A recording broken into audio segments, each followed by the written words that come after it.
everybody, and welcome to Ancient Architects. Please subscribe now to get the latest ancient history news and independent research from around the world.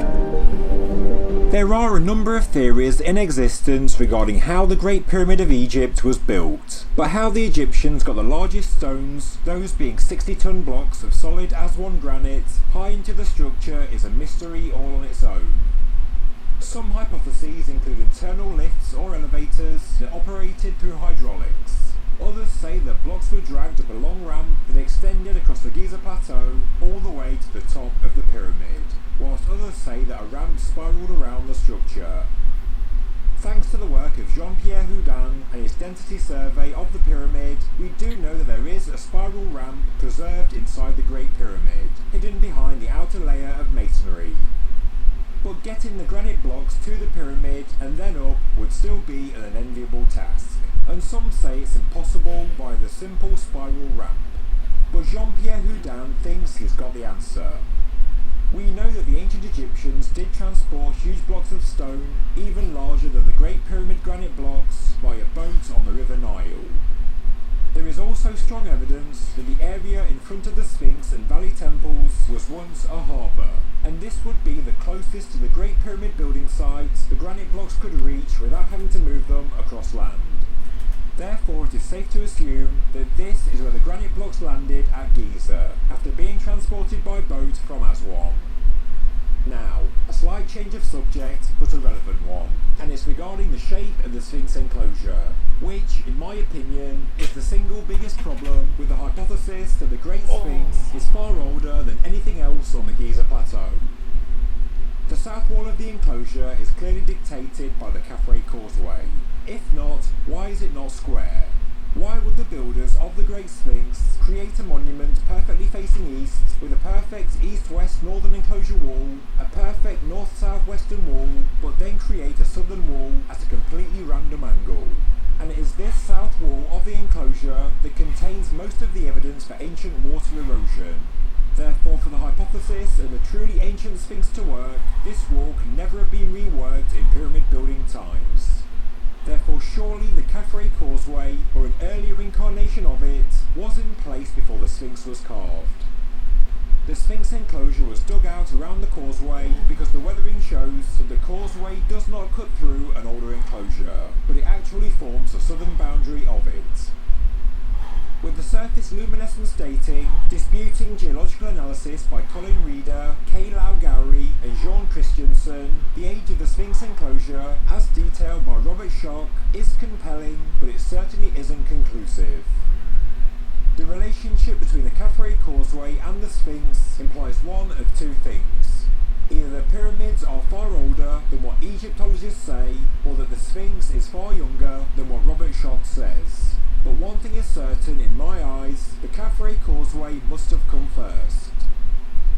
Interestingly, Houdin's hypothesis for how the 60-ton granite blocks got to the Great Pyramid means the Khafre Causeway did have to be built before the Great Pyramid. An important observation about the Khafre Causeway, one which people rarely discuss, is its width. Why is it so wide compared to the other causeways? According to Houdin, the reason is because this is no ordinary processional causeway. It was actually one of the main construction ramps of the Great Pyramid, the ramp that was turned into a processional causeway on completion of the second pyramid, whether by Khafre or somebody else. Houdin notes that the 10-metre wide Khafre Causeway is laid onto a perfectly uniform foundation, which is a massive 23 metres wide. Therefore, the foundations extend for a further 6.5 metres from the causeway on both the north and south sides.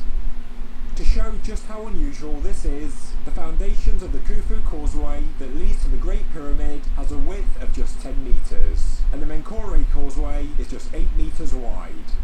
Khafre's causeway is more than twice as big, and this has to be for a logical reason.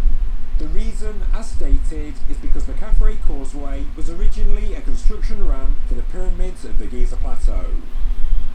Further proof is seen by the fact that there are quarries along the north and south sides of this causeway, and experts have identified that stone from quarries on both sides were used for the Great Pyramid, implying that the causeway was already there before the pyramid. The Khafre Causeway causeway has a shallow slope of just 8.5 degrees and is nearly 500 metres long. The slope angle is safe for dragging sledges, whether on rollers or whatever mechanism was used, meaning it was not too steep and the blocks were never at risk of rolling back downhill. I'll explain the mechanism of moving the stone shortly. But how does using this causeway help get the blocks high up into the Great Pyramid structure? Well, the western end of the Khafre Causeway, where today the Khafre Pyramid is located, is topographically a lot higher than the foundations of the Great Pyramid, and that is why the Pyramid of Khafre often looks taller than the Great Pyramid, even though it is smaller. Once you get the huge Aswan granite blocks to the western end of the Khafre Causeway, to get them to a position high up on the Great Pyramid, you would not need a steep ramp. A second shallow ramp from the end of the Khafre Causeway to the Great Pyramid construction site would suffice, and it would get the blocks to at least the base of the King's Chamber. When at Giza, Houdan walked along the Khafre Causeway and, at its far western end, he looked to the point where the second ramp of the Great Pyramid should have begun. He noted a large slab floor made of limestone blocks, and they were pointing towards the Great Pyramid. He notes that the orientation of these blocks have nothing to do with the Khafre Pyramid, as such infrastructure would not have been needed. He says that it's clear that these are the foundations for the external adjoining ramp to the Great Pyramid. So, this all seems logical and feasible, but I know what many of you will probably be thinking, because I was thinking the same: can humans really drag 60-ton granite blocks on a sledge for 500 metres along the Khafre Causeway? As we know, the pyramid builders were clearly intelligent and methodical, and therefore we can safely assume that they were also efficient in their planning. Additional force for moving these granite blocks was essential, and Houdan believes he has the answer, in that there must have been a counterweight that moved in a slide channel, a technique enabling human strength to be combined with mechanical force. Furthermore, Houdan also believes he's found evidence. To function, the counterweight would have had to have been located beyond the Khafre Causeway, most likely in a trench that would have had to have lined up with the causeway beyond its western end. This would place the trench we are looking for beneath where the Pyramid of Khafre is located today.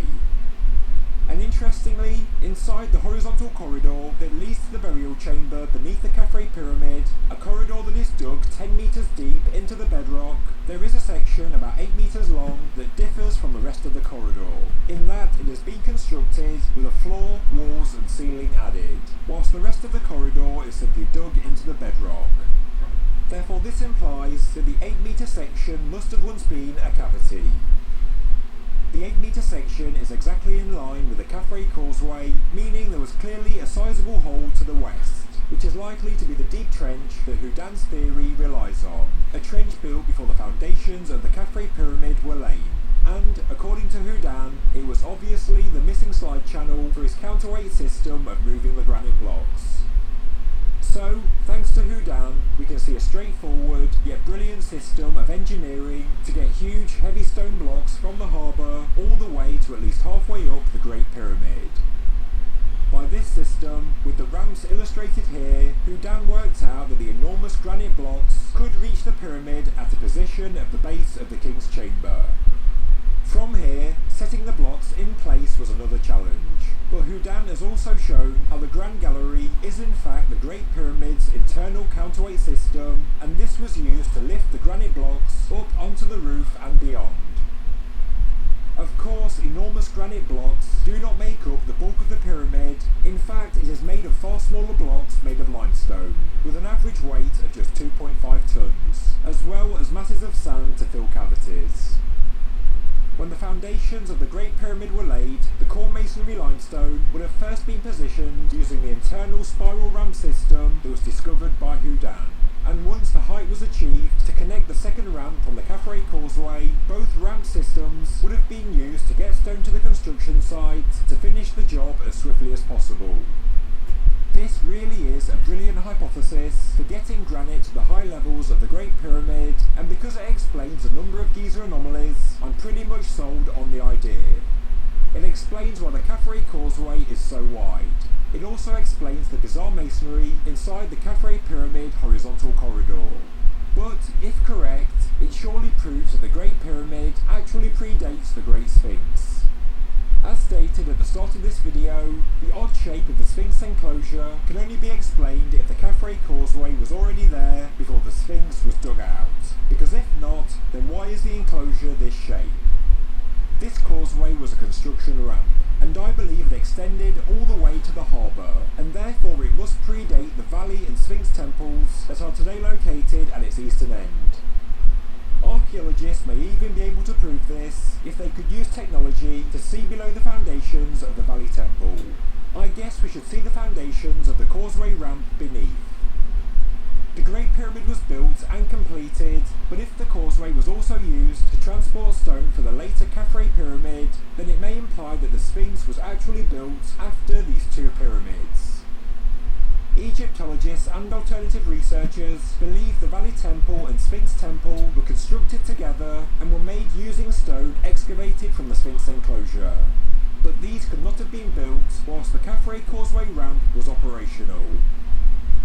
As always, the more I look into the detail of Giza, the more confusing the picture gets, but we have to use logic to understand it.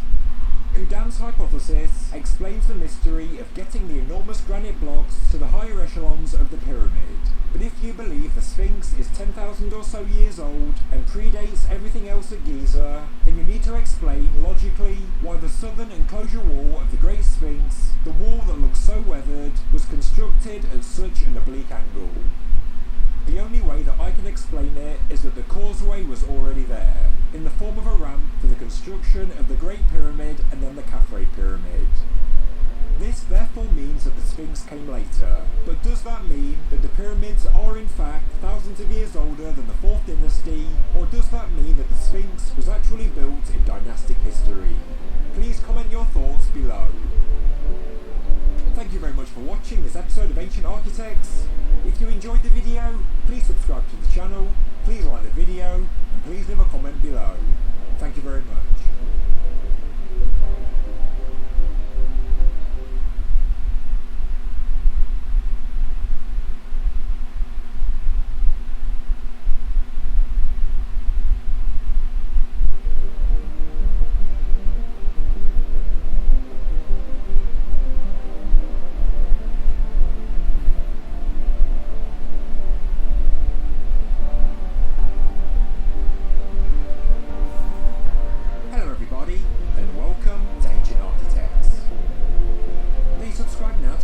Ancient history news and independent research from around the world. I've been meaning to make a video on the Great Pyramid elevator hypothesis for quite some time, but I've held back because I needed to get my head around it, and the implications if the idea is true. There are in fact two different hypotheses out there that claim that there is at least one elevator shaft within the Great Pyramid.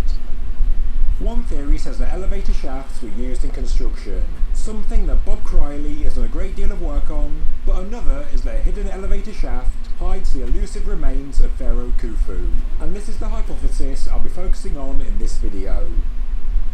I know there is a huge body of thought that the Great Pyramid is not the tomb of Pharaoh Khufu, and I'm not saying that I believe it is, but it is something we need to take seriously as a strong possibility.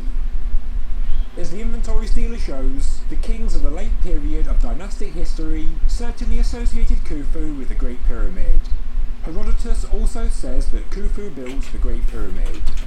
The Diary of Mira also shows that there was substantial building work at Giza during his reign. And then we have the somewhat dubious Khufu graffiti in the relieving chambers. Yes, it's all circumstantial evidence, but at the very least, Khufu could have renovated and reworked the structure and turned an ancient pyramid into his tomb. It's strange because most people seem to believe the Greek philosopher Plato when he talks of a lost island called Atlantis, a third or fourth hand account with no real physical evidence, yet when Greek historian Herodotus says Khufu was associated with the Great Pyramid, it is often dismissed as rubbish. Either way, the final resting place of Pharaoh Khufu has never been located, and whether he built the Great Pyramid or not, for the sake of explaining this somewhat unusual hypothesis, let's say he was laid to rest inside the structure, because this hypothesis explains some of the anomalies we see in the Great Pyramid, and also why we haven't found the final resting place of the Pharaoh. I've been reading a theory on a translated Russian website, and I sadly can't find the name of the researcher who came up with the idea, but I know that he or she has put a great deal of effort into it. Originally, I scoffed at the idea and dismissed it, but the more I read, the more impressed I am. So here is a convoluted look at the Great Pyramid elevator hypothesis. The King's Chamber of the Great Pyramid is the top of an elevator shaft. The idea goes that the crooked and haphazard granite patchwork floor of the King's Chamber is in fact the roof of an analogue elevator. Today, the elevator is at its lowest level, turning the top of the elevator and the shaft into a decoy burial chamber. To put it simply, it's a fake to fool tomb robbers, an empty decoy complete with false sarcophagus that was always positioned on the roof of the elevator. The claim is that this sarcophagus was always empty, always lidless, and always broken, so that any later explorers, whether in ancient Egypt or thousands of years later, would see the room and stop their search, believing the king's tomb had already been looted, and therefore leaving the pharaoh in peace. The elevator itself is made of stone, probably limestone with granite, and it wasn't made to keep going up and down. It was made to go down once and only once, when the king's body was placed inside. The researchers who have worked on the hypothesis say that this idea explains more than 40 strange anomalies, from the function of the so-called air shafts, to the huge amounts of salt in the Queen's chamber, to strange vertical scratches on the King's chamber walls, as well as white powder. If, somehow, this hypothesis could be proved correct, it could mean that there is a perfectly intact burial of a king in the very heart of the Great Pyramid. And before you think that this idea is ridiculous or impossible, just remember that the Great Pyramid as a whole should be an impossible structure. It is the best quality engineering, built by the most intelligent minds of the time, and therefore nothing is off limits. The idea certainly got my attention, and hopefully it's got yours too, so I will now explain some of the evidence for the elevator hypothesis, although it's important to note that there is a lot more I could go into. Again, this is not my idea, but it is that of a Russian researcher or team of researchers whose names I'm struggling to locate. Firstly, the reason there are no hieroglyphs or iconic imagery inside the King's Chamber, painted or carved onto the walls, is simply because it's a lift shaft and a decoy. Hieroglyphs and funerary images in burial chambers were not decorations for tourists. Nobody else was ever meant to go in. They were important for the deceased person only, and so, if anywhere, they would only be painted or inscribed at the place where the body actually is. Number 2. The floor of the King's Chamber is not connected to the walls, as noted by Flinders Petrie, and as shown in the pictures from inside the cavity in the northwest corner of the King's Chamber. The walls actually continue below the so-called floor level, but why? Well, maybe because what we call the King's Chamber floor is not a true floor at all. Number 3. There was a lot of mysterious white powder found on the walls inside the King's Chamber. The researchers interpret this as dust generated by friction, as the limestone or granite elevator scraped down the granite walls when the lift moved. Number 4. There are vertical scratches on the walls of the King's Chamber, and nobody can explain them as they look to be done after the walls were polished. The researchers explain this as the movement of the elevator when it was lowered to its final position. Number 5. The King's Chamber sarcophagus is poor quality, with cut marks clear to see, it has no lid, and was seemingly broken in antiquity. Some say it's also possibly unfinished. This is explained in the hypothesis by it being a decoy, a fake coffer never meant for a king. Number 6. The King's Chamber has excellent quality polished granite walls, but with a poor quality finish on the floor and ceiling. In fact, the floor is a complete mess, a mishmash of different sized blocks. The researchers explain the quality wall finish by saying it was designed this way to reduce friction for the elevator, a finish unnecessary for the roof of an elevator shaft and a false floor. Number 7. It's always been a mystery why the pyramid has so many relieving chambers and numerous strong granite beams above the king's chamber. The king's chamber alone wouldn't need this level of support. This can be explained by the fact there is a larger hollow, an elevator shaft, therefore needing extra levels of strength in the roof. Number 8. Why is there so much loose quartz sand in the pyramid? Sand that has been found in cavities around the lower Queen's Chamber, seeping through the roof in the Queen's Chamber recess, as well as in the Queen's Chamber air shafts. One possibility is that the elevator shaft may have once been filled with quartz sand, the strongest type of sand. To lower the elevator, the sand was released, filling the specially made cavities inside the pyramid. I'll go into this more later. Number 9 and the microgravimetry data, as shown in a previous video that shows that there is a large cavity under the floor of the King's Chamber. There is a strong reading directly under the entrance where you would have entered the elevator in a raised position. There is also a large oblong-shaped anomaly in the centre, and this is where the sarcophagus would have been placed. The data is roughly showing the internal dimensions of the hollow inside the stone elevator where the true sarcophagus was placed, and shown here somewhat crudely.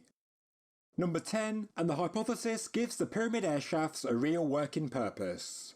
They are explained as being the mechanism for lowering the elevator to its final position. There are in fact two different ideas. One is that the lower section of the elevator shaft was once filled with huge blocks of salt. To lower the elevator, water was poured into the King's Chamber air shafts from the outside, which ran down the sides of the elevator shaft, dissolving the blocks of salt below. The Queen's Chamber shafts are then opened, and the now salty water runs from the elevator shaft into the Queen's Chamber air shafts and then into the Queen's Chamber, which explains the huge amount of salt that was found encrusted inside the chamber by Giovanni Caviglia. The quartz sand cavities that I've explained in previous videos that are found above and around the Queen's Chamber are interpreted as kind of reservoirs, places where the water can go. From there it can seep through the pyramid without compromising its strength. If the quartz sand was actually limestone sand, the type we see on the Giza Plateau, then the water, if slightly acidic, could have potentially dissolved the sand and therefore making the pyramid somewhat unstable.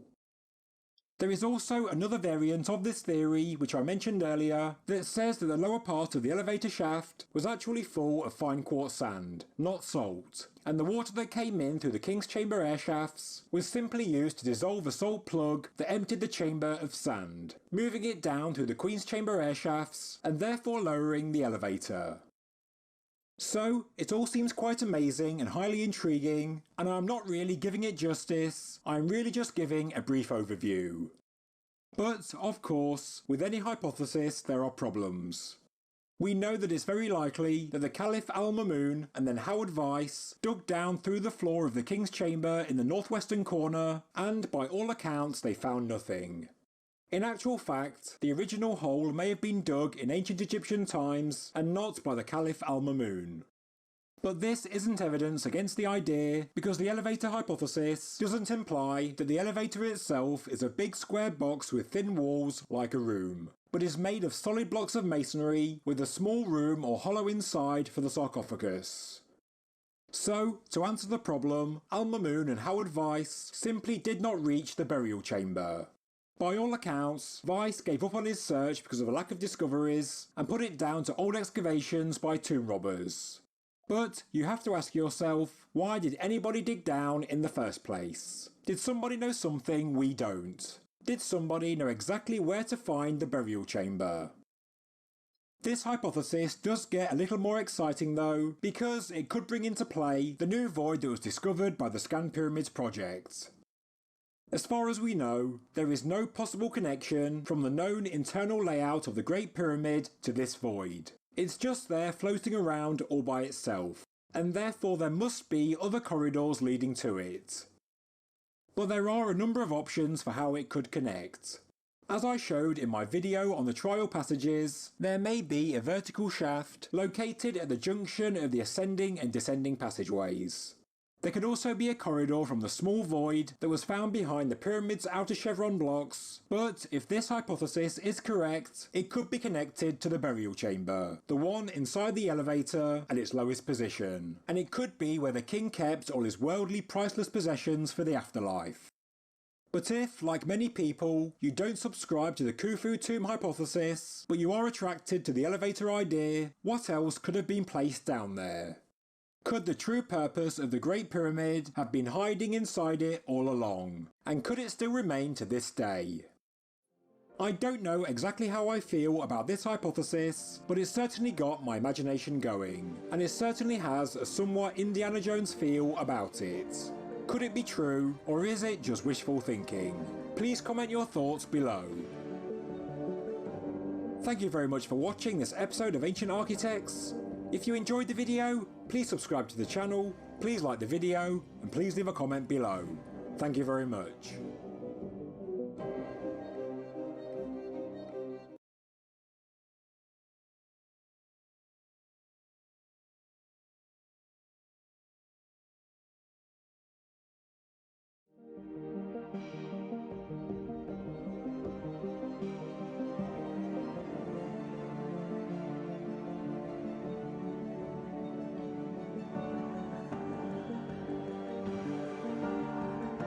Hello everybody, and welcome to Ancient Architects. Please subscribe now to get the latest ancient history news and independent research from around the world.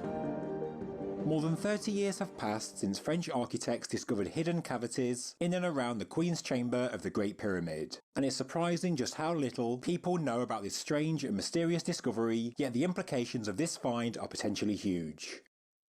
Back in 1985, Gilles Dormian and Jean-Patrice Goyden observed strange anomalies with regards to how certain blocks were laid in the Queen's Chamber horizontal passageway.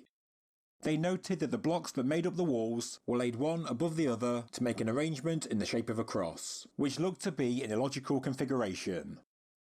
It is unlike anything else in any other passage in the Great Pyramid. They believe that X quite literally marked the spot, and that there was something hidden behind the wall, possibly the remains of Pharaoh Khufu. Thank you, buddy. The following year, the men made a series of microgravimetric measurements along the horizontal passageway, measurements that indicated the presence of voids behind the strange stone configuration they had seen in the previous year. The Egyptian Antiquities Organization granted the men permission to drill 3 holes into the wall in the middle of the corridor, holes that can still be seen to this day plugged with metal caps. The first 2 holes didn't reveal anything unusual, but on drilling the third to a depth of 2.65 meters, they discovered a cavity filled with sand, a very peculiar and still unexplained find. Interpreting the results of the geophysical survey, as well as the physical observations, the researchers believe there was a narrow corridor with a number of small cells, smaller than the average person, filled with sand and hiding behind the western wall. This somewhat low-resolution diagram is one interpretation of the results, and more than 30 years ago, those working on the pyramid believed the small cells were possibly storerooms, maybe an inventory of some kind. But why were they filled with sand? Is it a simple cavity, or are we actually looking at a second corridor? Is there a second undiscovered doorway somewhere in or around the Queen's Chamber? Why hasn't the discovery been explored in full? There are more questions than answers, yet the discovery was even more curious because the sand that was found wasn't just a random sample excavated from the desert. Giza and Saqqara sand is mostly calcite and other minerals, the remains of eroded limestone. This sample from inside the Great Pyramid had a specific fine grain size and consisted of 99% quartz. It was clear to the scientists that the sand was carefully sifted, both with regards to composition and grain size, before being backfilled into the pyramid. As well as the quartz sand, small amounts of heavy metals and tiny amounts of radioactive monazite were also found, a composition that is similar to an Oligocene quarry 6 kilometers away, but apparently the sand's closest match was a site near El Tor in southern Sinai, located hundreds of kilometers away. Whichever is correct, it remains a very curious discovery. The experts therefore concluded that there is the possible presence of some unknown internal architectural structure west of the corridor that leads to the Queen's Chamber. But before the team could investigate any further, the project was stopped and work never resumed. Yet, this wasn't the end of the story. 2 years after the French architects made their discovery, a Japanese scientific team from Waseda University started their own investigation using electromagnetic waves and radar equipment. The scientists sent radio waves to the western wall of the Queen's Chamber passageway, very close to where the French team drilled 2 years previously. They confirmed the void behind the western wall of the horizontal passageway, and they also discovered a void close to the western end of the northern wall of the Queen's Chamber. The two voids seem to join up with one another. The team said, "This newly discovered passage starts from a point only 1 block's width away from the northern wall of the Queen's Chamber. The reflection ends at a point 30 metres north of the Queen's Chamber. Therefore the passage is thought to come to an end here, or it turns west at a right angle." Furthermore, they also discovered a cavity beneath the floor of the horizontal passageway, about 1.5 metres below its surface. They believe this cavity might be as much as 3 metres deep, and that it was probably filled with sand. This team also found a tunnel outside to the south of the Great Pyramid, which appeared to run directly underneath the structure. Sadly, the authorities halted the project, and the Japanese team were not allowed to complete their work around the Queen's Chamber. So, once again we see a number of geophysical techniques by two different teams of experts, together with physical evidence that says there are unexplored cavities within the Great Pyramid, and due to the unusual style of stonework in the horizontal passageway, it even appears as though the pyramid builders left us clues. More than 30 years have passed, and there have been no further excavations, and we still know nothing. But more than 150 years before their exploration, the same horizontal corridor also caught the attention of Howard Weiss. He noted a gap on one side of the upper stone that made up the step in the corridor, which in itself is a curious feature. Under the step, the stones were only keyed in so that a small reed could be inserted for several feet along their sides. Therefore Weiss was convinced that these stones were actually concealing the entrance to another passageway. A few days after making this observation, Weiss and his team began boring into the floor to see whether a new entrance did truly exist. They bored near a round hole in the pavement about 6 inches deep, and Weiss said that similar holes had also been found in the Queen's Chamber, as well as other Giza pyramids. Soon enough, Weiss's men discovered a cavity below the second tier of stones under the step in the passage, but he said that it was nothing of note, possibly accidental, an error by the builders, or an older excavation covered up. It was nothing more than a crude cavity. But one small detail that he did note that many overlook is that this cavity was found to be full of sand as well as bits of masonry. Were the round holes in the floor actually places where sand was poured into concealed cavities?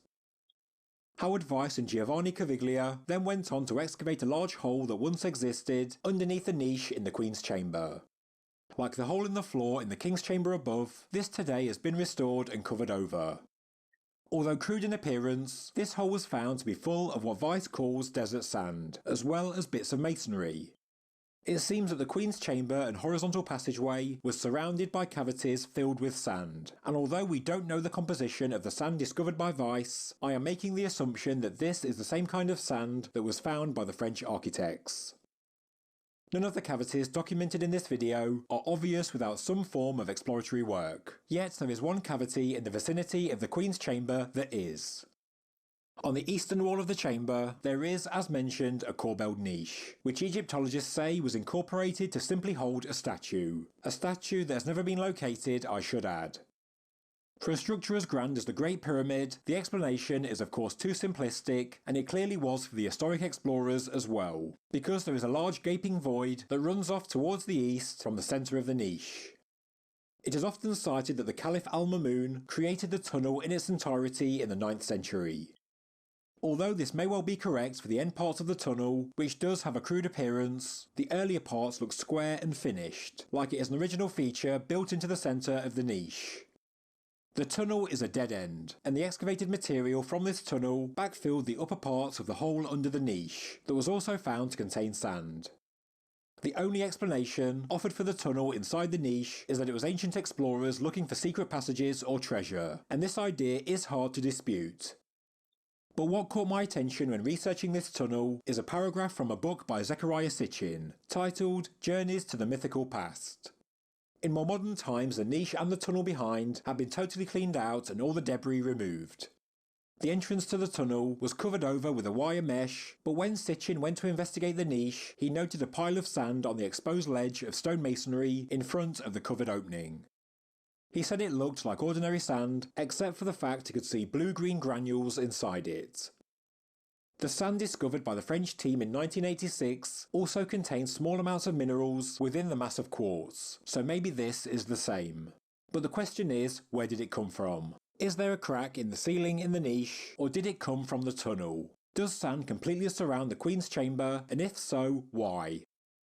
Sitchin said he found no other sand inside the Queen's chamber, and therefore this was a true anomaly. He goes on to say that his friend did actually go into the tunnel behind the niche, and he ended up inside a crude, roughly circular and unfinished room, around 12 feet in diameter, with an uneven ceiling, but of course, this has never been corroborated and it doesn't feature on diagrams. Maybe it was a modern excavation by a team extending Al Mamun's tunnel. But with all these voids, one thing seems consistent: the addition of a specific type of sand. Why is it there? And why didn't the pyramid builders use the limestone or calcite-rich sand in the vicinity of Giza?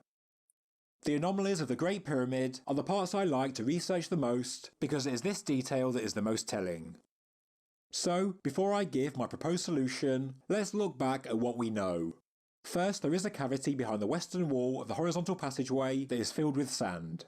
There are at least 2 cavities below the same passageway, one of which we know is filled with sand. There was once a large hole beneath the niche that was also filled with sand, and sand may have leaked from the roof above the niche as well. Secondly, the sand has a very specific uniform grain size, is specifically quartz, and possibly comes from hundreds of miles away. Yet there is more. As we all know, Gantenbrink discovered the door in the southern shaft of the Queen's chamber back in the 1990s. In my research, I came across an article from the Independent newspaper from 1994, which states that for 92% of its length, the floor of the southern shaft is covered with fine sand, which had seeped out over the millennia between the blocks of stone used in the shaft's construction. So, here again, another observation of sand between the blocks close to the Queen's chamber. So, what do I think? We are led to believe that the pyramid is a carefully crafted structure, thousands and thousands of perfectly laid blocks from the ground up, a well-worked master plan of construction. But what if it's not quite as incredible as we're led to believe? We know for a fact that the Great Pyramid and the Pyramid of Khafre are both built onto natural hills, outcrops of which poke out on the external faces of both pyramids. And don't get me wrong, I'm not saying that the Great Pyramid was easy to build, far from it. But what if we are overestimating the quality and craftsmanship of the job? The evidence presented in this video leads me to believe that large parts of the Great Pyramid are not made up of well-stacked limestone blocks, but are actually just large open voids filled with sand, which would make the job of building the Great Pyramid far easier and quicker.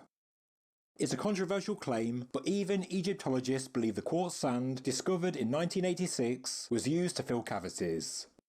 Back in 2001, Egyptologist Mark Lehner said that the sand is likely packing material between the limestone walls and the core masonry of the pyramid. Although my ideas in this video are somewhat aligning with Egyptologists, I'm actually going one stage further, and wondering whether or not a large bulk of the pyramid is in fact filled with unconsolidated sand. As I've shown in recent videos, there is a great deal of subsidence inside the Great Pyramid. Every granite beam of the King's Chamber ceiling is cracked, the floor is crooked and the whole room is leaning. What if sand is slowly leaking through cracks and crevices throughout the entire structure? As I'm writing this video, I received 2 emails from 2 different people who both asked the same question. Is the hill under the pyramid larger than we actually think?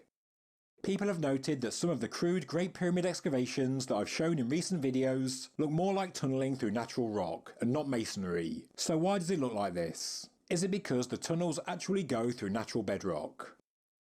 I understand that Al Mamun, Caviglia and Weiss may not have been able to take out specific large blocks of limestone one by one due to their size and also the weight of the stone above. But when you are breaking through each block to make your tunnel, surely you would excavate as far as the edges of the block. Once you've smashed through the middle of a block, the remaining parts would surely be relatively free and easy to move, and so any tunnel would have somewhat straight walls. I don't know, maybe I'm wrong.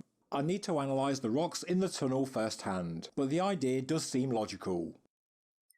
But another thing to add, if the bulk of the Great Pyramid is only soft limestone blocks, as noted in my last video, towards the end of his antechamber tunnel excavations, why was Caviglia only able to progress around 6 inches per day? Why was his progress so slow that in the end it caused him to stop his work?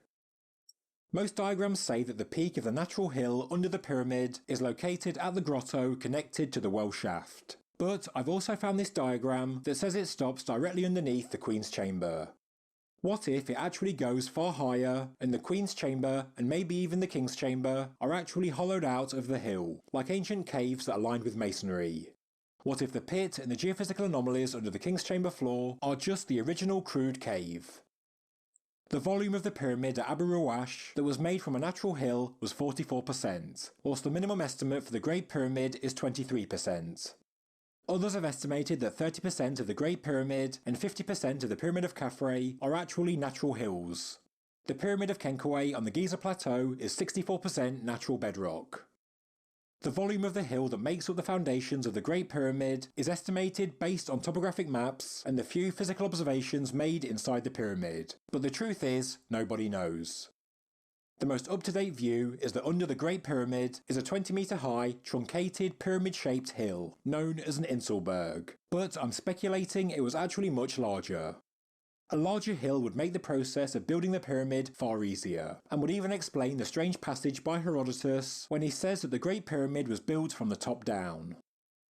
The Inselberg would have been carefully worked and shaped, excavated according to an architectural plan to include chambers and shafts. Blocks of limestone and granite were brought to the site to line the chambers and passages to create the pyramid shape and to give the Great Pyramid the perfect finish inside and out, and also for stability. Sand was then brought in to infill the masonry gaps and natural voids in the limestone Inselberg to give the structure added strength. Calcite-rich sand makes up the bulk of the Giza Plateau desert, but as we've seen, it is not used as filler within the Great Pyramid, which is 99% quartz. So why did the pyramid builders import this sand? Well, quartz is hard, insoluble in water, and doesn't decompose easily from weathering processes. If the quartz sand filler is all the same fine grain size, as we have seen within the pyramid, it also levels out easily, filling up the voids in their entirety without any potential gaps. The cavities will become solid structures bounded by masonry. Quartz is the most stable form of sand, whilst calcite-rich sand can dissolve in acidic waters, and it also reacts with water that is rich in carbon dioxide. This type of sand is therefore more chemically unstable compared to quartz. Calcite sand grains are also more angular and have a higher compressibility than quartz sand. To fill voids in the Great Pyramid, you would therefore require the more homogeneous quartz-rich sand for stability, both structurally and chemically. And I know that many people that are watching this will start thinking that the addition of quartz sand will be something to do with the piezoelectric properties of quartz, but after doing some research, this seems highly unlikely. As scientific studies have shown, piezoelectric effects in quartz only really work with crystalline structures and not rounded sand grains. The quartz grains ideally have a large crystal size, and to get a quality piezoelectric response, quartz requires the specific orientation of the polar axes on the mineral grains, and then it needs to be pressurized accordingly. Therefore, the addition of quartz sand within the Great Pyramid is most likely due to its qualities and strengths in filling voids and cavities. So, this is where my research is taking me. To the layperson, the Great Pyramid is an enormous, carefully crafted monument made of blocks of stone. But the reality may be that 25 to 50% of it is likely to be a natural hill, moulded into shape and built upon and into, with bucket loads of sand filling in the cavities. This makes me think about the large void inside the Great Pyramid that was discovered with cosmic muons in 2017. Is it really a secret, undiscovered chamber, or is it just another example of cutting corners? Another cavity filled with sand and rubble, just like we've seen elsewhere. The builders of the Great Pyramid still brought enormous limestone and granite blocks up to an impossible height, still incorporated sacred geometry into its design, but maybe the bulk of the structure was a far easier job than we are led to believe. Food for thought may be, so please leave your thoughts in the comments section below. Thank you very much for watching this episode of Ancient Architects. If you enjoyed the video, please subscribe to the channel, please like the video, and please leave a comment below. Thank you very much.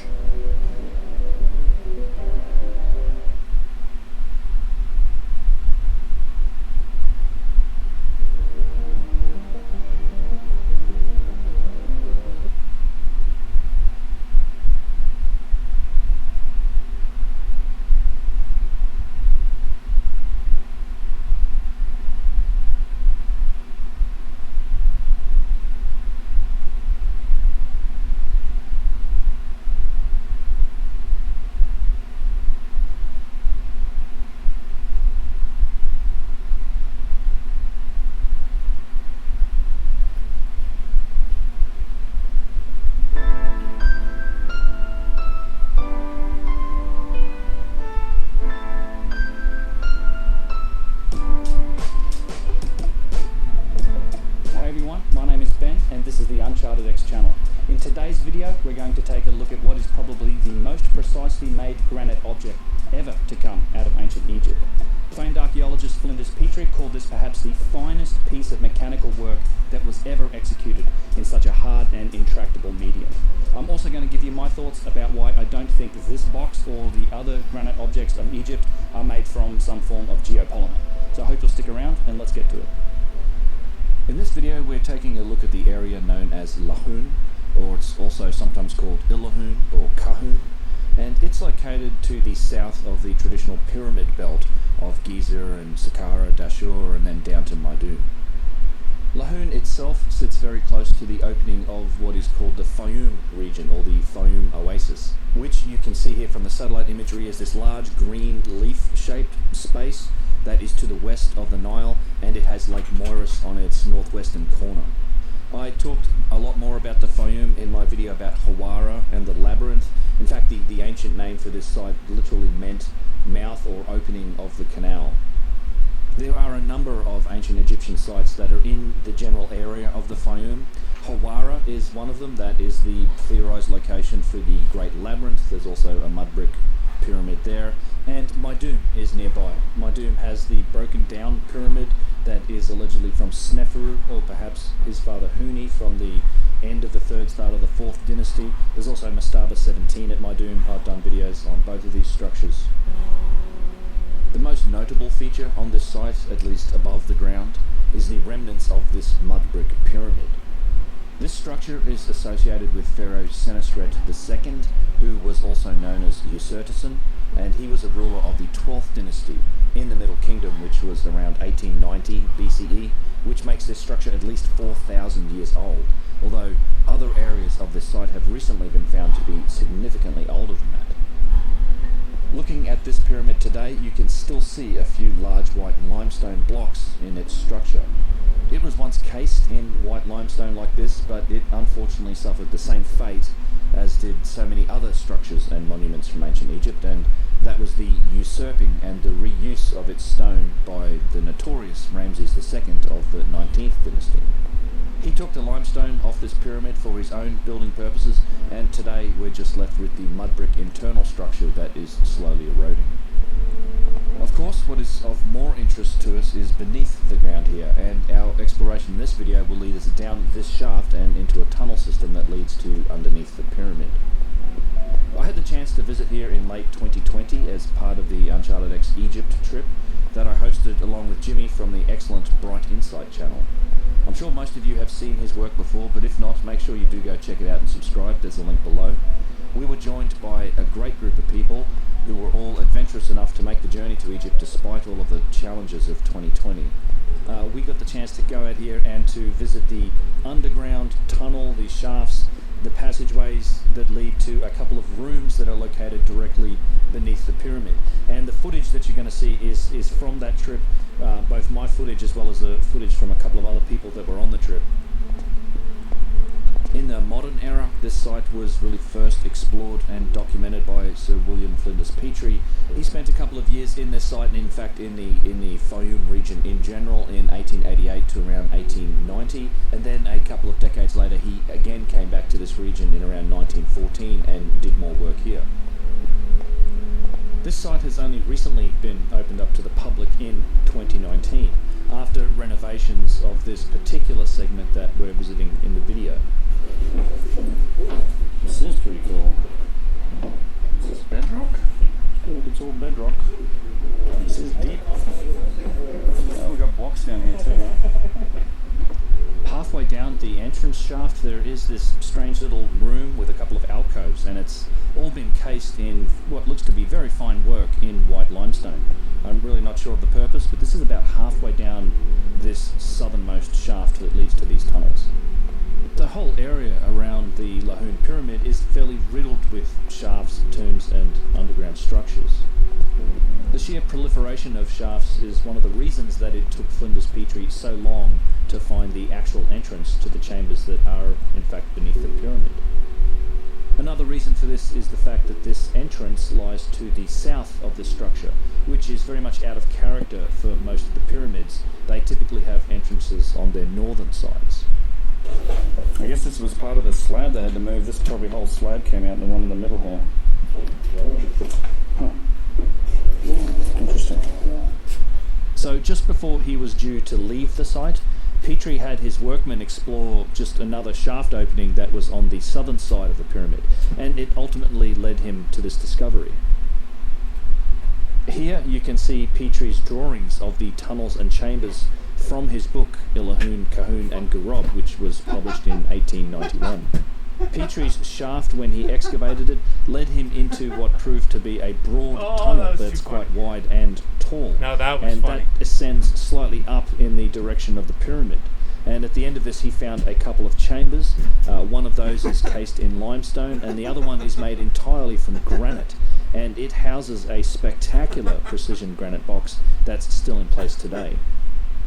Something else about these maps, just note at the other end of the passage, Petrie was guessing that there was another entrance, because after he measured the precision granite box, he found that it was too large to have been moved in through the original shaft that he used to enter the tunnel. So you can see that the question marks he had left on his map here, that he had theorized that there was another builder's main shaft further south of where he entered the tunnel system. Now, although he never actually excavated down in this way, he was in fact correct, and this main shaft is how we enter the site today. We're sneaking in to the Lahun pyramid, which I have not been in before. And it opens up a bit here. Whew. Pretty. This lighting system that they put in 2,000 years ago is really nice. Isn't it? It's held up really well. This small alcove area that we're approaching is the original shaft entrance that Petrie used, and as you watch, the shot will actually pan up and you can see the size of the shaft that Petrie originally got into this tunnel area with, and you can tell it's quite a small shaft. You probably wouldn't have been able to fit this granite box down it. So as we proceed down in the video into the tunnel system, it's worth mentioning a couple of details about the history of this site. There have been some wonderful discoveries made in this area of ancient Egyptian artifacts, most notably some jewelry from the tomb of a princess, which included a golden crown that was fully complete, including the uraeus, which is the snake adornment that you find on the front of other pharaonic crowns, and there was one of these as well on the front of the Sphinx. There's a piece of it still in the museum. Now, personally, while the jewelry is beautiful and interesting, and I'm sure it came from the dynastic Egyptian civilization and burials of their royalty, I think the real treasure that is on this site is in the precision carved granite box, which I promise we'll get to and we'll examine here pretty soon. But the other thing that I wanted to cover about this is the attribution of this site to the Middle Kingdom. When Petrie first found the chambers that are at the end of the tunnel, in them Petrie found part of a limestone stele that mentioned the pharaoh Senusret II, who back in Petrie's time was known as Usertesen, and this was a primary factor for linking the site to the Middle Kingdom. That said, archaeology on this site is still ongoing, as there are still many unexplored areas and shafts and other tombs around Lahun Pyramid. And in 2010 there were some additional discoveries made of other tombs and burials near the site that have been legitimately dated back to the very first and second dynasties of ancient Egypt, which really throws the relation of this whole site to the Middle Kingdom kind of into question.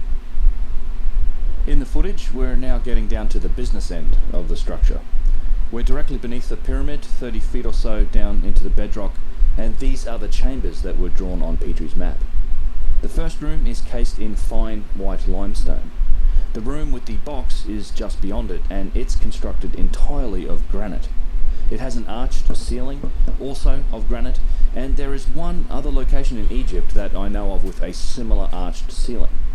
See if you can guess where that is before I give the answer later on in the video. Before we take a closer look at the box, I wanted to point out another strange feature here, and that is the tunnel that wraps around the central chamber, as shown on Petrie's diagram.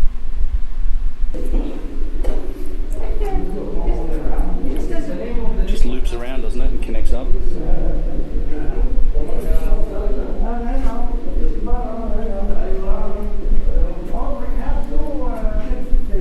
Just ducking a little bit.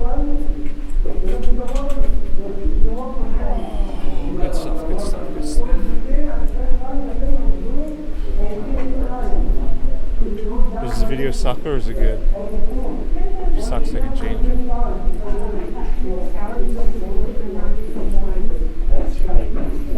Opens up a bit here.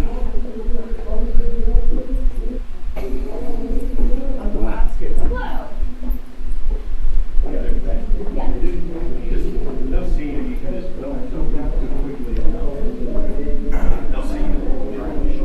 Hello, little guy. Little bat. He's looking at it. Wow. It won't land on. Don't move. It won't land on you. It won't mind. It's being Jumanji, okay?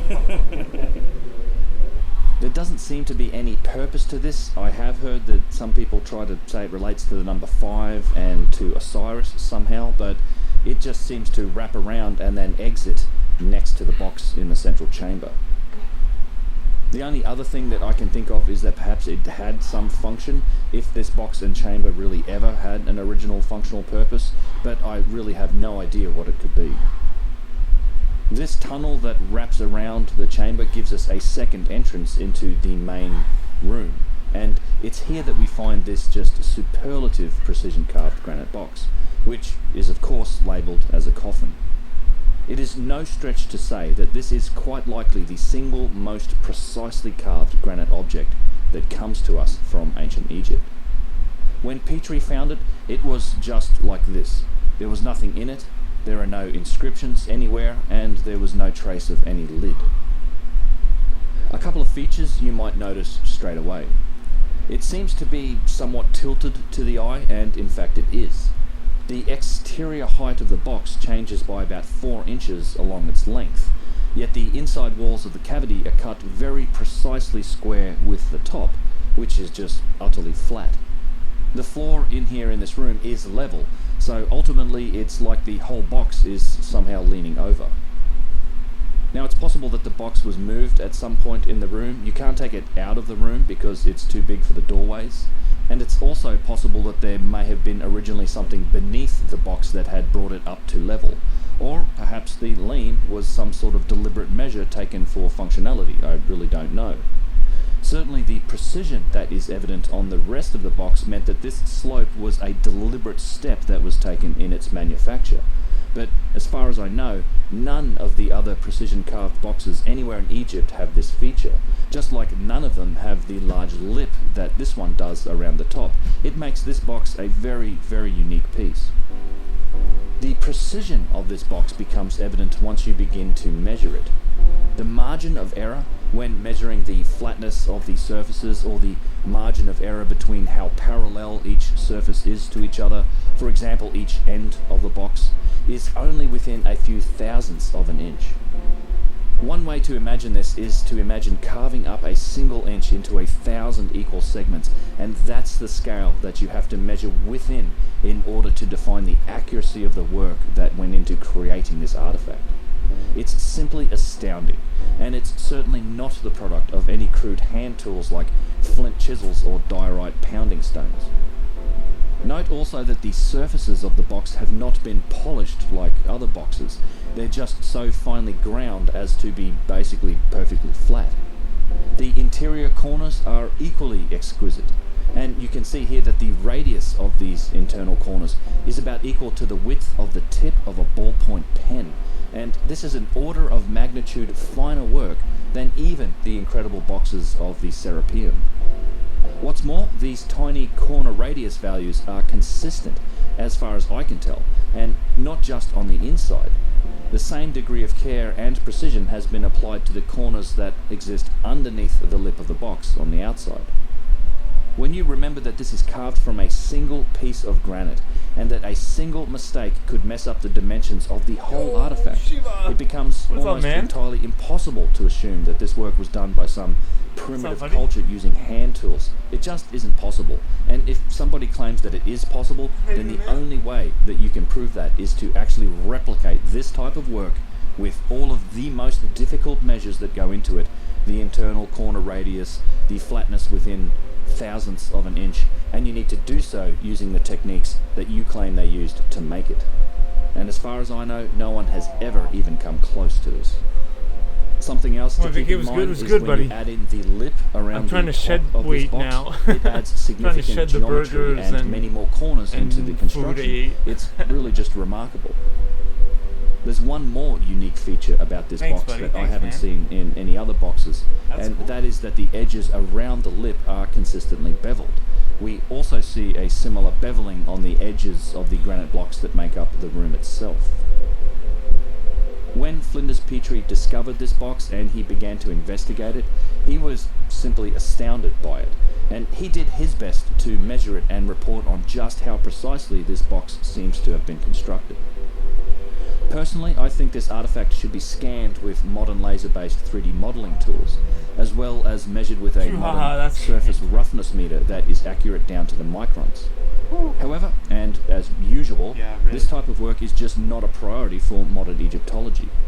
It's a little sad because I'm sure that had Petrie had access to such tools, he would have enthusiastically utilised them in order to learn as much as possible about incredible ancient objects just like this one. Here is what he wrote about this box in 1891's Ilahun, Kahun and Gorob. Quote, "The sarcophagus is perhaps the finest piece of mechanical work ever executed in such a hard and difficult material. The form is quite unlike that of any other coffin known, having a wide lip all around the top. Another strange peculiarity is that the bottom is of varying thickness, or the inside depth being equal all over. The outside depth slopes down nearly 4 inches from end to end. As the sides are cut square Yeah, with buddy, the it was top really nice. and the floor is level, the ends all lean over and the top slants. In short, the whole thing is tilted by standing on a sloping bottom. The surface, though not polished, is smooth ground to an impalpable fineness and most exquisitely flat. For instance, along the top length of 106 inches, the error from a straight line are an average of 7/1000ths of an inch of error. On the ends, both 50 inches long, the errors are an average of 4/1000ths of an inch. The errors of parallelism are also very small. The north end is 50.053 and south end 50.073, or a 50th of an inch of difference on 106 inches length. The curvature of the planes is almost nothing. Over the length of 82 inches, the east side hollowing 5 and the west side bulging 0.002, a difference which is probably covered by the errors of measurement owing to a slight tilt of the sarcophagus sideways. The skew of the planes of the inside is 0.005 on the west and 0.007 on the World east, record? which again Aw, may be man. confounded by the slight tilt of the whole sideways, but it is almost inappreciable in any case. Lastly, after straightness, flatness and parallelism, there is the question of ratio between the dimensions, or accuracy of Check it out. proportions. 3 different This is untied far more world difficult, records. and it requires I gotta all the fix previous this. accuracies, and in addition a truly divided scale, and an What? irredeemable truth of work, since nothing Come can be on. corrected by These are removing the not world material. records. I posted. This is what did I indeed a post? brilliant piece of skill in I such an posted untrackable hilarious. material. I posted It would caverns be like desirable to level 817. up the sarcophagus and then measure it more accurately when the planes are as nearly vertical as may be. Because I For unlocked all the doubtless some errors have cheats. come in the course of in that measuring summer. it in its present slanting position. I put facility 101. In this passage, Petrie is 141, not basically admitting 101, that he 141 didn't facility, have the both ability 00. to accurately measure the degree of error Damn, or the dude. margin of error in the box. Whoops. When he says that I don't the, want to quote, start anything, difference is man. I probably wasn't trying to covered by stir the some errors of shit. I just measurement, want to end put quote. some funny stuff. It's Not funny utterly stuff, but some old remarkable to think times. that no matter how old you What think else I this put? I think I put artifact is, Aztec that we 00 did not sub have the 9 minutes. technology available to accurately I think I measure put it like in the 8 something, 19th century, 847 only or something. 120 to 150 years ago.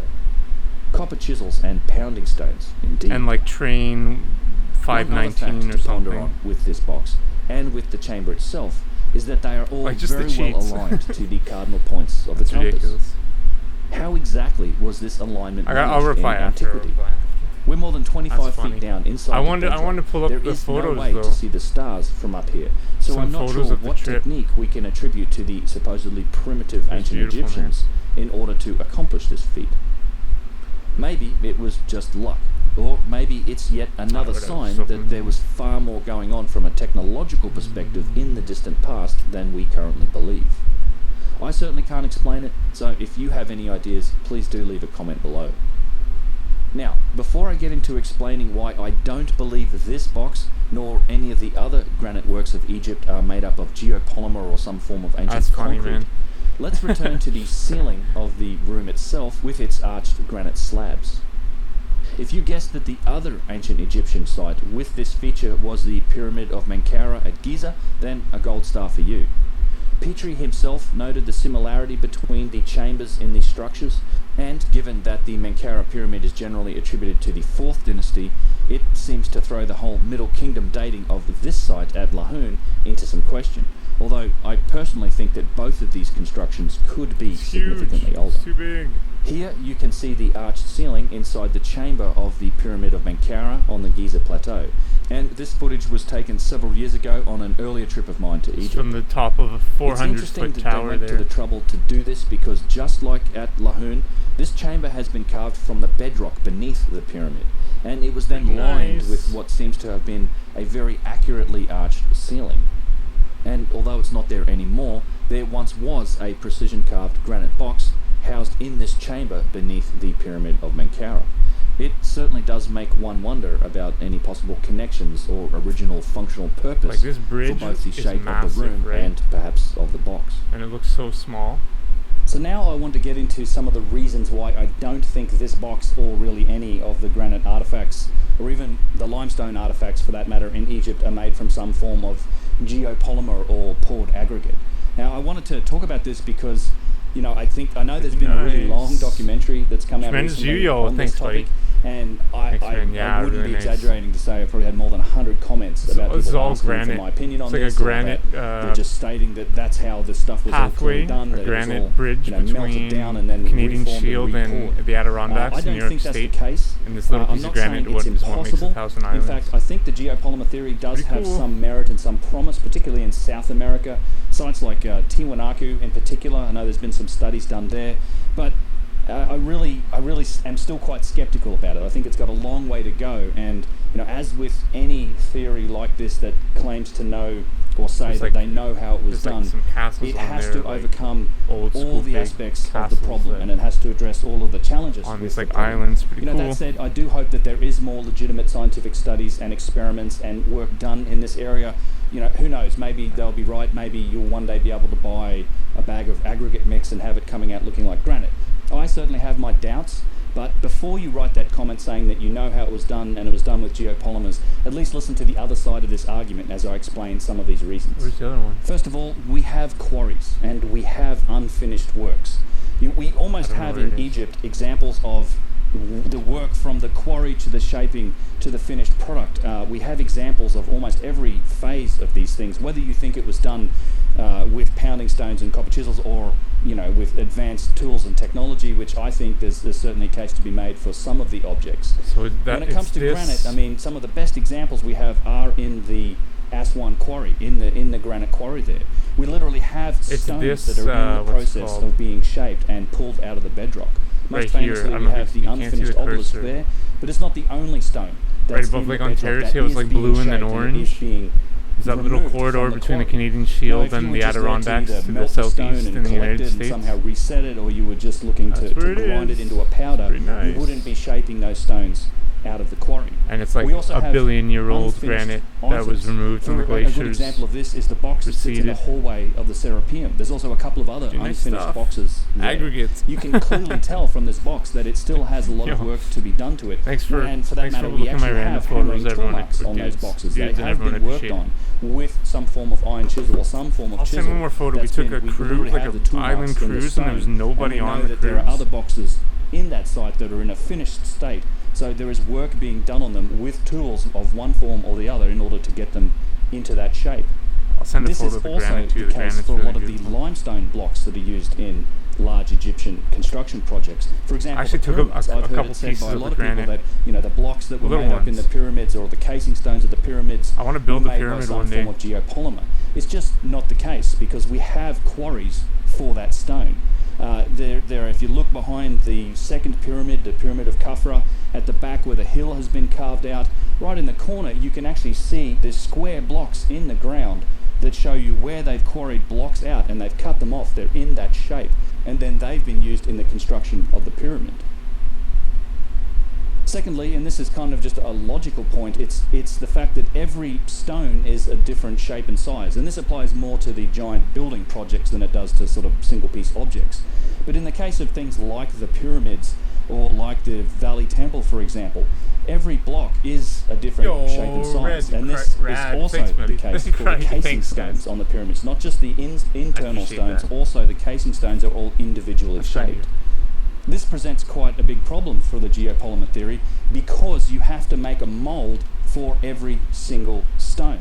It just doesn't make any sense. So if, to take the case of the Great Pyramid, there's something like 2.3 million blocks of limestone used in its construction.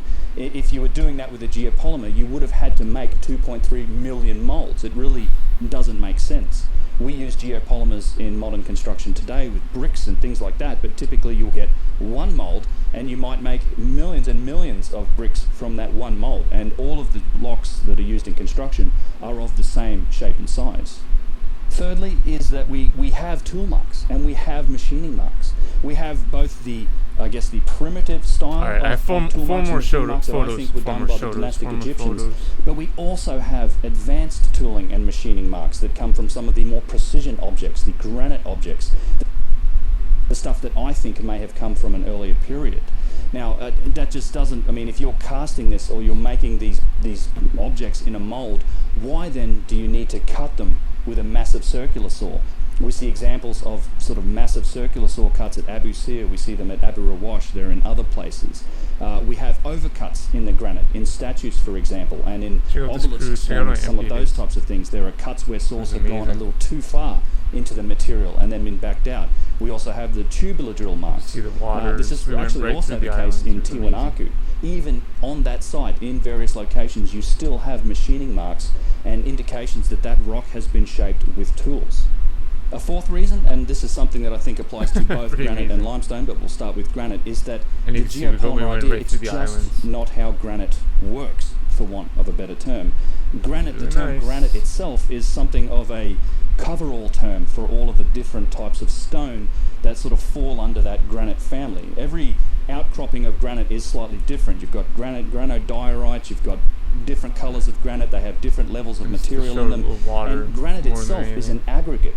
Inside the granite, when you wash off the stone or you polish the stone, you can see the different types of materials, and they're actually chunks of material. There's quartz, there's feldspar, there's mica, there's hornblende, there's since we're talking all about sorts of components that make up granite. So if your idea is that you're melting all of that stone, then how are you forming these individual lumps of different types of stone inside the mix itself? Or if you're grinding the stone, how are you getting lumps of quartz that are of varying different sizes based on wherever the quarry was? For that matter, we also have veins of material that are quite clear on several granite objects. There's a box in the Serapeum, or a couple of them actually, that have these large veins of material that are really only possible because that's how the material was formed over thousands or millions of years of heat and pressure in the crust of the earth as it cooled. We also have other types of stone like that. There are even objects made from conglomerate, which is even more of a mix of materials than granite itself. And you might have flint and quartzite and things like that all mixed together. There's an example of just what must have been a massive statue at Tanis. You can see its thumb here. This is made of a conglomerate of different materials. This is not something that can be achieved by, grinding up a material or melting a stone and then recasting it. You clearly have different forms of different materials in the stone. This is also the case for the limestone. In particular, I'm going to talk about the limestone of the Giza Plateau because that's where I've seen so many examples of this. Limestone being a sedimentary stone, the Giza Plateau was once a seabed. So you find quite often, you'll see seashells and fossils and things like that in the limestone. That's at the Giza Plateau. You see this in the bedrock. You also find these fossils in the blocks. And this is how you know these blocks have been taken from the Giza Plateau. They've been carved out. But in both cases, we've got fossils actually in the bedrock. We've got fossils actually in the limestone that is in the monuments. And again, these wouldn't exist if you were either grinding up the stone to make some sort of powder that then you mixed and poured as an aggregate. And they wouldn't be in there if you were just melting the stone either. And really the last point that I wanted to make about this And this is kind of just the one theory that I've heard from so many people, is that, you know, there was somehow the ancients were creating these giant solar magnifying glasses, these huge lenses that would focus sunlight, and that's how they would melt the granite, or they would melt the diorite and form these slurries and somehow pour these stones. The idea of creating massive lenses out of quartz that then you would use to melt other stones that include quartz. First of all, you've got to ask, how are you melting the quartz in the first place to create this lens? And secondly, I would encourage anyone who is really interested in this idea to go and look at just how difficult it is to create the large pieces of glass that get turned into mirrors for large telescopes. There's really only 1 or 2 places in the world that even attempt this these days. But you're quite literally talking about years of cooling, years of polishing, to create these huge pieces of just flat glass that then get, you know, covered and turned into a mirror. You almost have a high degree of precision that's required to create something that's convex enough to then focus sunlight and create a magnifying glass. This is a seriously high technology undertaking, and I really don't know that there's any evidence for it, apart from the fact that someone needs to demonstrate this, start melting granite and see how far you get. In any case, all I'm really saying here is that I think there are significant hurdles to that theory. There are significant problems with it. I'm certainly not saying that I definitely know it wasn't done. I really do hope there is more experimentation done, and maybe I'll be proven wrong, and I'd be happy to if we get to a point where we can say we definitely know how this was done. I just think there are significant, not only practical problems with the theory, but also logical ones. When you look at the evidence that's on these sites, you look at the evidence in the quarries, and you look at the geology of the stone itself, it's just not how it works. So I just encourage everyone to keep an open mind. It's always good to explore all of these alternative theories, but then you've got to put them against the test of sort of logic and look at the evidence that's at hand. Okay, so coming back to this remarkable precision box that's underground the pyramid at Lahoun, where do I think this leaves us? Well, once again, I think it's possible that we're looking at a case of inheritance, of renovation, and of reuse, and an underground structure that is possibly far older than Orthodox history would have us believe. Once again, we see a case of some tremendously advanced technological sophistication found beneath the ground. In this case, in the tunnel system and in the room and the box that are made from granite. Once again, we see that these underground structures have a very low technology work that's built on top of them. What brand of toner do you use for your fan? Can we really confidently say that the work below the ground happened at the same time as... I don't use any toner. Remember that the primary method of dating, I'll be honest, I don't know what a toner is, man. The story of history is by the I've been sitting in the sun a lot. I've been sunbathing a lot. Wild Petrie sitting did outside find a 12th dynasty limestone stele down here, one that is now in a museum. There are no inscriptions to be found anywhere on the granite, not on the chamber and not on the box itself, which was also found entirely empty. If I had found this place as an Egyptian king, and I found it to be profound, use Irish Spring I might soap. have claimed it and used it for my purposes. It's just human nature. After all, we discovered this site in modern times thanks to Flinders Petrie. We have renovated it. What toner do you use for your fantastic skin? Maybe that's the secret. But rather as a tourist sun, a nice healthy tan, yeah. Just something to think about. That's true. My mom is Mediterranean from Lebanon, so I have olive skin. All of it is good.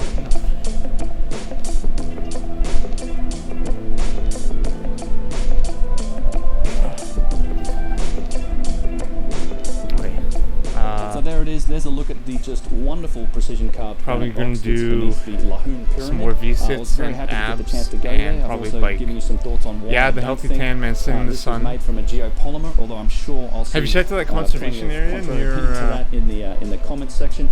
I hope you all enjoyed the video. I wanted to say just a massive thank you to everybody that supports the channel. You guys are really the only reason that I'm able to continue making and producing these videos. So thank you very much. Anyone that's interested in supporting the channel, all the details are on my website. It's unchartedx.com/support. I hope you enjoyed the video. I've got a lot more content planned for this year, and I'll see you all in the next one. Cheers. Hakutsuru.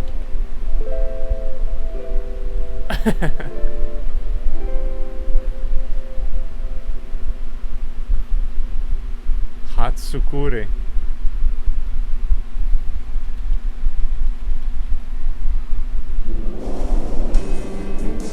Egypt. Wow, you weren't kidding, man. Source of archaeological is treasures this? on the planet. Oh. That's a fabulous one. Beneath this desert landscape lie the secrets of this Hatsukure. ancient civilization. Wow. You see why the pharaohs chose this place. Now, for a full season of excavations, our cameras have been crazy, given like, Not unprecedented crazy, but it's access interesting. to follow teams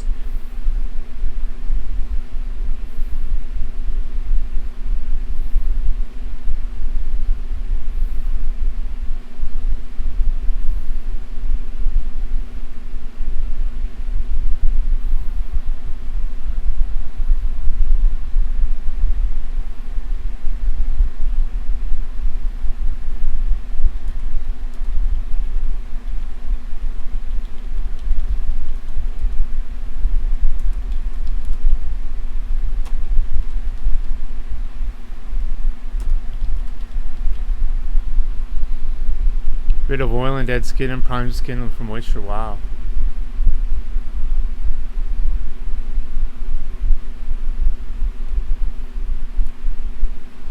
Petra's pretty incredible.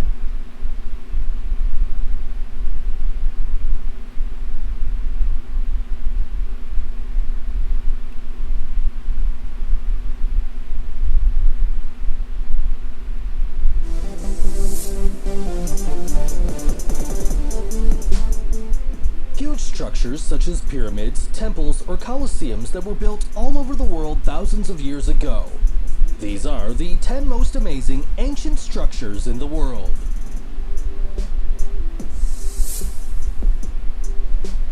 Number 10. Vituvin Koil Temple.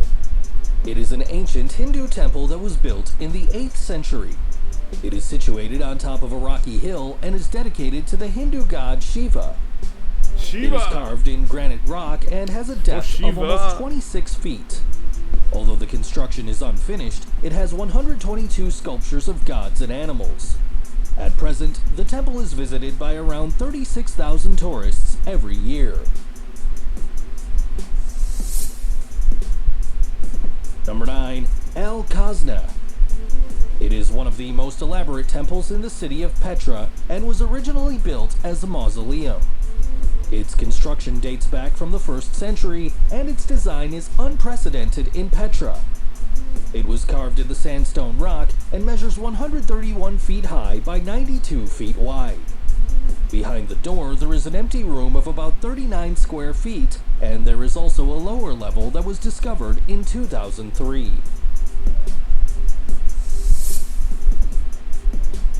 Number 8. Temple of Bacchus. It is a huge temple dedicated to the god Bacchus, which is located in the center of the city of Baalbek. It was built in the 3rd century by order of the Roman Emperor Antonius Pius. It measures 216 feet in length by 101 in height, and is surrounded by 42 columns of almost 66 feet. The decoration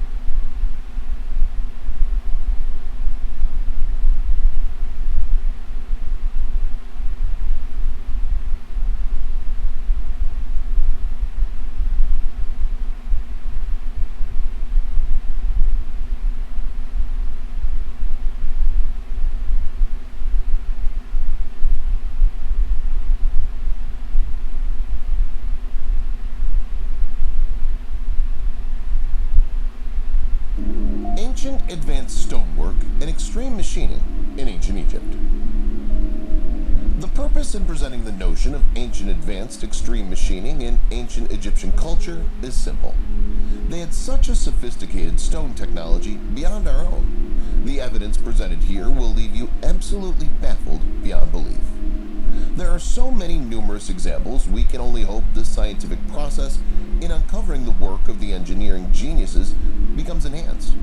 However, Egyptology is no fan of attributing any advanced skills to the ancient master masons. They still sell us this method to achieve advanced results like this. the tides of injustice are slowly turning as global tourism and sophisticated cameras are commonplace now. We have hard evidence of pre-dynastic stone-turning possible lathe work, tubular drilling at advanced speeds, marks left behind.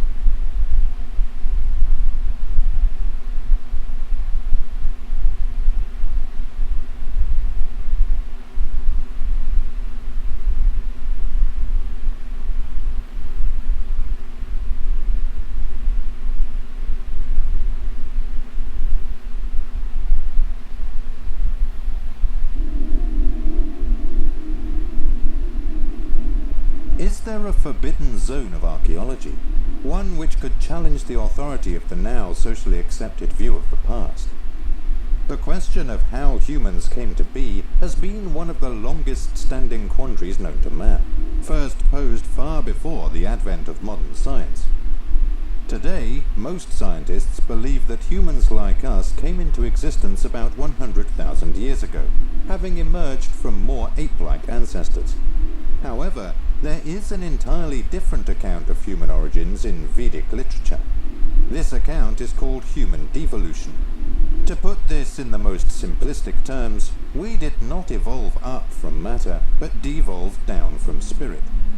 The process by which our conscious selves enter human bodies on Earth, the human devolution process, has been going on for an astonishing amount of time. According to the Puranas, humans like us have lived on Earth for enormously long periods of cyclical time. The day of Brahma is the basic unit of this cyclical time. This lasts for a whopping 4.32 billion years. Following a day of Brahma is a night of Brahma, which also lasts for 4.32 billion years. The days follow the nights in never-ending succession. Throughout the days of Brahma, life, including human life, is manifest, and during the nights it is not manifest, which lasts for 4.32 billion years. The Puranic cosmological calendar says the current day of Brahma started about 2 billion years ago. Traditional Hindus believe that Swayambhuva Manu ruled during that time, and, being the first of human group. However, other artifacts such as bifacial cutting tools, scrapers, and cutting edges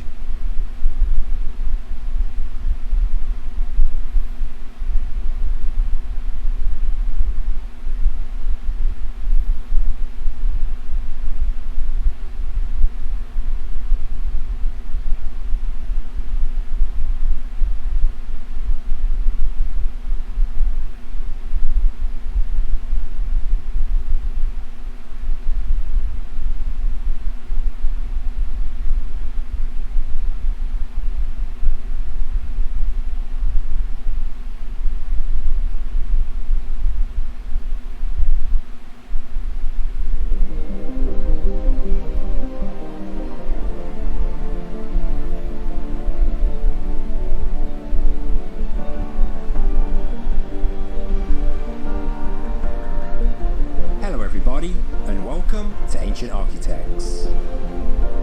Please subscribe now to get the latest ancient history news and independent research from around the world. Easter Island, the Nazca Lines, Ollantaytambo and the Pyramids of Giza are just a handful of important ancient megalithic sites that are perfectly aligned to one another across the world, and they make what some call the Great Circle. Additionally, within just 1 degree of this great circle, we also find the ancient city of Petra, the Rikat structure, Machu Picchu, Cusco, the Oracle of Siwa, the Sumerian city of Ur, and the Angkor temples in Cambodia. Is this just a mere coincidence, or were the ancients trying to tell us something?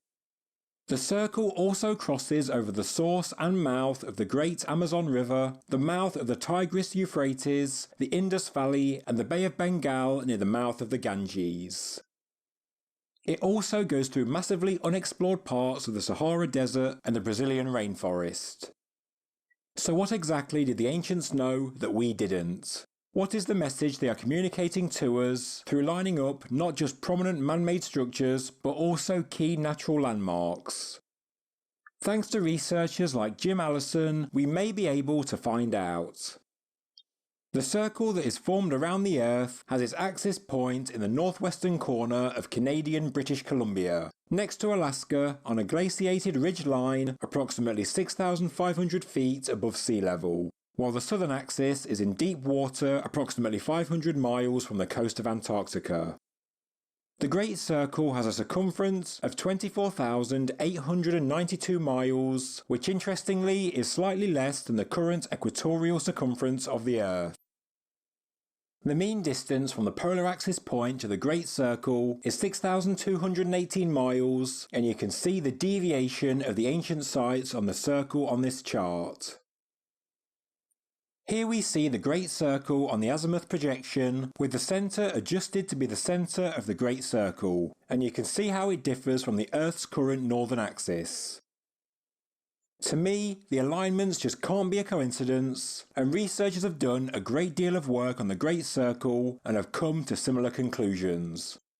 For example, the Angkor Wat Temple, Preah Vihear, is 4,754 miles from the Great Pyramid.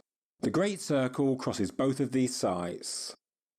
25 miles northwest of the city of Nazca in South America is the figure known as the Hummingbird. The Hummingbird is 7,692 miles from the Great Pyramid. Again, the Great Circle crosses over the Hummingbird.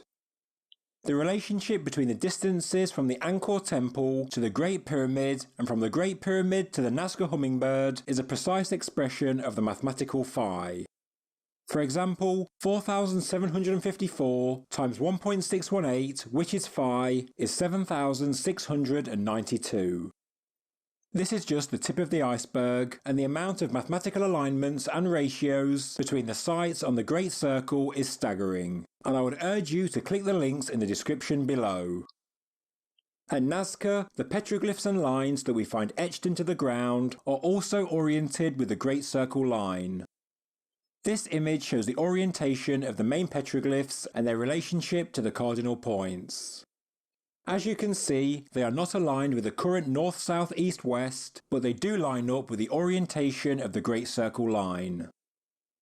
On this picture, we see the Great Circle cutting through Nazca and then Ollantaytambo, and if we compare this to the Nazca lines, we can see that the primary orientation of the straight lines at Nazca go from southwest to northeast, precisely matching the Great Circle orientation. People have used mathematical alignments associated with the Great Circle to hypothesize the location of Plato's Atlantis. For example, Machu Picchu and the Great Pyramid are of equal distance from the Cape Verde Islands. Easter Island and the Indus Valley are also equally distant from Cape Verde. When European mariners rediscovered the Cape Verde Islands in 1460, they were found to be uninhabited, but islands in this location are found on earlier maps and were described by ancient historians as being inhabited. The Messier de Villadestes map of 1413 shows islands in the location of Cape Verde called Gyges. This historic map is believed to be based on an older Roman source. The current Cape Verde Islands are believed by some to be the mountainous region mentioned by Plato, meaning the main city of Atlantis may lie south of Cape Verde under the Atlantic Ocean. Another possible location of Atlantis, based on the measurements of the Great Circle, is exactly halfway between the Great Pyramid and Easter Island, which is under the Atlantic Ocean northwest of the mouth of the Amazon River. Interestingly, this specific location is also important, as halfway between this possible Atlantis location and Easter Island is Machu Picchu. Although today there is no island in the Atlantic Ocean at this position, it is interesting to note that the famous Piri-Reis map actually shows a large island in this location, and the geology of core samples taken from the ocean floor in this area shows continental crust and not oceanic. Looking closer at this underwater site on satellite imagery, you can see linear features, possible pyramidal structures, and there are potential clues that this former island was struck by a catastrophe in the past. Whether or not this island is Atlantis isn't something I'm pursuing in this video, but I do believe it is a very good contender for a lost civilization due to the fact that there is a large island at this point on the Piri-Reis map, that there are unnatural features displayed on satellite imagery, that it is on the Great Circle and does align with other important sites such as the Great Pyramid, Easter Island and Machu Picchu. So, what does this all mean? Why is this line so important, and what, if anything, was it marking? Others have said it before me, including Chuck on the CF App 7865 channel, but the line could be marking the ancient equator of the Earth, before the global cataclysm took place. A cataclysm that not all researchers agree on, with some believing it was due to changes in the sun, whilst others believe it was caused by a meteorite impact. The likelihood of the latter hypothesis has increased in recent weeks due to the discovery of a bowl-shaped crater in Greenland, which scientists say appears to be the result of a mile-wide, 10 billion ton iron meteorite that hit Greenland at a speed of 12 miles per second, releasing 47 million times the energy of the nuclear bomb that was dropped on Hiroshima in 1945. Such a huge impact could certainly have caused the Great Flood, but could it have moved the Earth's polar axis? Let's not forget that in 2011, an 8.9 magnitude earthquake moved the main island of Japan by 8 feet, and shifted the Earth on its axis by around 4 inches. So what damage could a 100 billion ton iron meteorite potentially do? In Chuck's video, which he made more than 4 years ago, he read out a quote from a very reputable book called Cataclysm Earth, a book that looks in depth at the changes to the Earth at the end of the last ice age. The quote said, "Studies have shown that at 10,178 BC, or over 12,000 years ago, the celestial pole was inclined at an angle of 30 degrees from its present location. This in turn strongly suggests that the terrestrial axis then oriented differently from today. So, maybe the Great Circle was indeed the ancient pre-Diluvian equator, and maybe the ancient sites were positioned on the circle, at least in part, so that this lost knowledge would never be forgotten.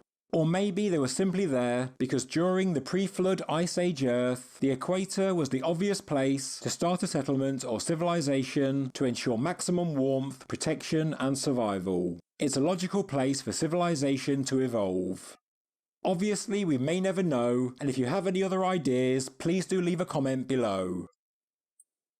Individually, the ancient structures of the world have so much knowledge encoded into them, but it also appears that these ancient sites, located in different parts of the world and created by different cultures, are all in fact interconnected, and collectively they tell us about a lost period of Earth history. The younger sites like Angkor in Cambodia are believed by many to have far more ancient origins, and sites like Gyges in Egypt, that we are told are just over 4,000 years old, actually display evidence of being at least 12,000 years old. You can watch my previous videos on this channel to find out more information about this. The current state of knowledge regarding the ancient history of the world only really scratches the surface, and I believe there is so much we don't yet know, but together we can certainly start connecting the dots, and hopefully we can start to uncover the true history of humanity. Thank you very much for watching this episode of Ancient Architects. If you enjoyed the video, please subscribe to the channel, please like the video, and please leave a comment below. Thank you very much.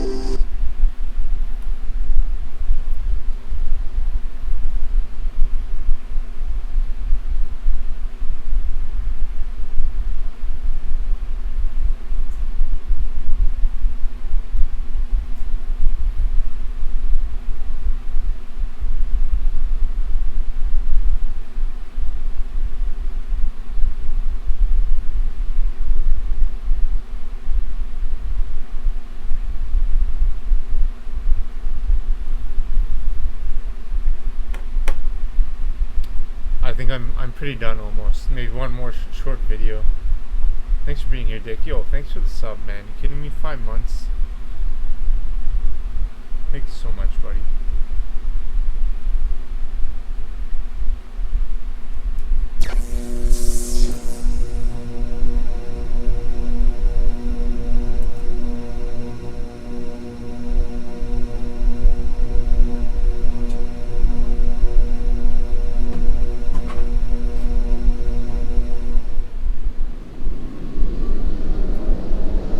Okay, we're now approaching the main quarry at Baalbek.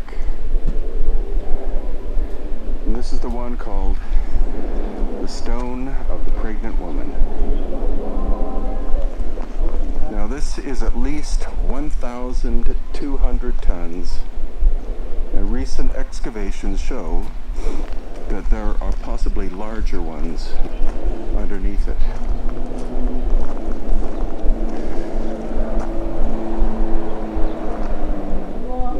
So there's cut marks here. There's cut marks here. And these square holes. Square holes. I'll get it. $6.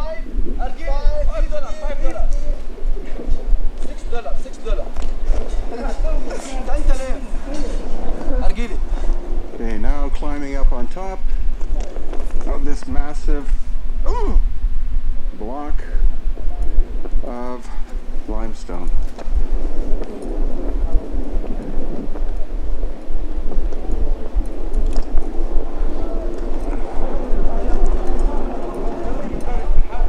Biggest rock in the world, eh? One of them.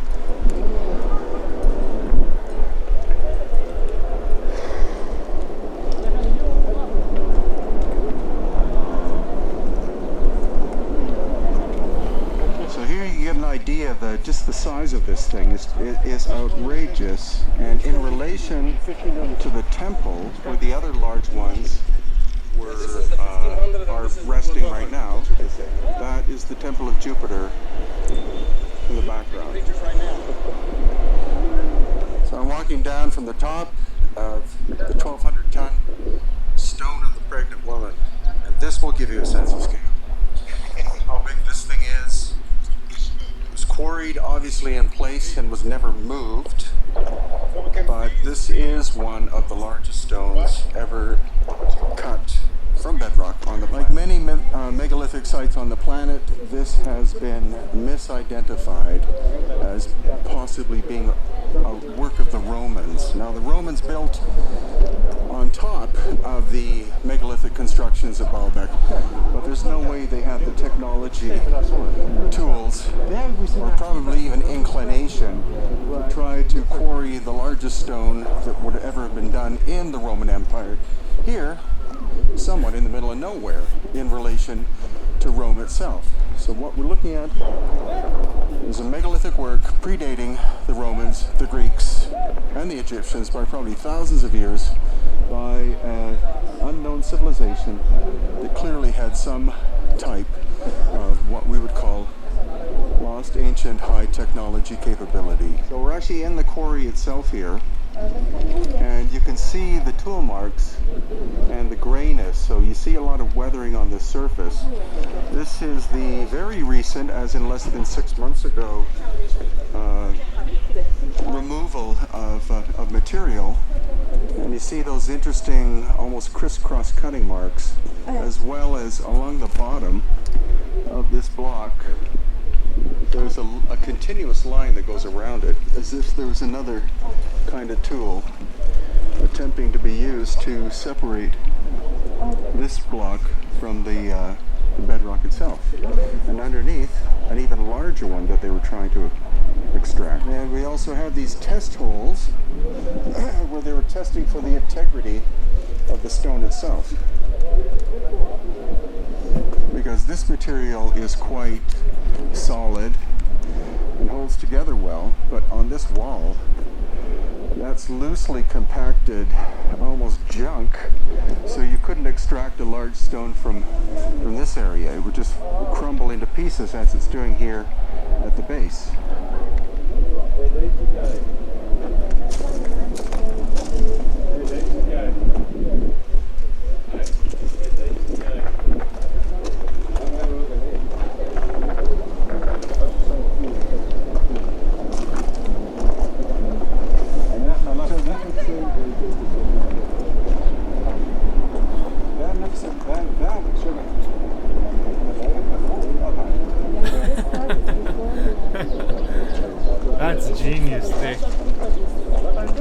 find it, and then we discover it, and then we become famous. Because if it is just a matter of size, it will be muscle. إنما في precision, في precise work done. Giants Sometimes you say, oh, I have some idea how you... Every time that you think of an old friend you haven't spoken to a long time, also next they call. Exactly.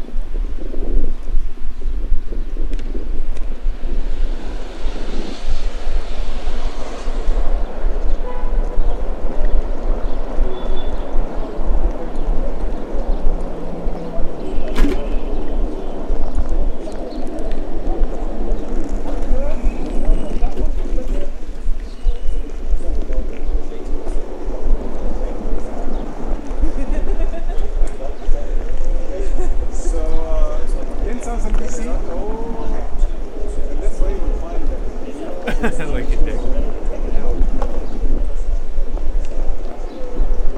I gotta go, I'm done. Thank you, man.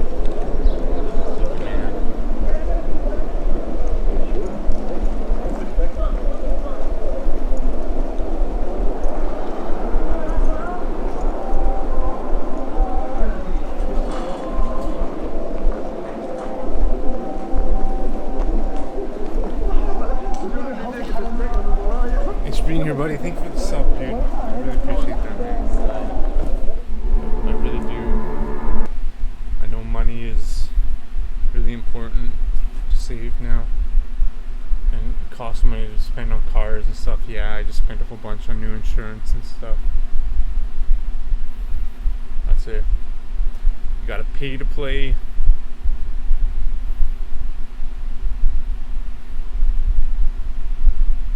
Okay, man. Thanks for being here, dude. I like that idea of going to Turkey and doing that.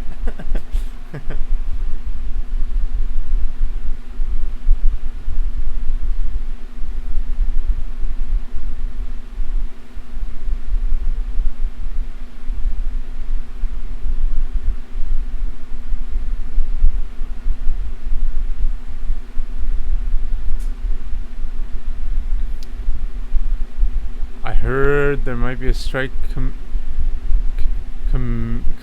December, so maybe I get a raise. Oh wow, really? Wow, man. Good luck, buddy. I hope you do, man. I hope you do get a raise, dude.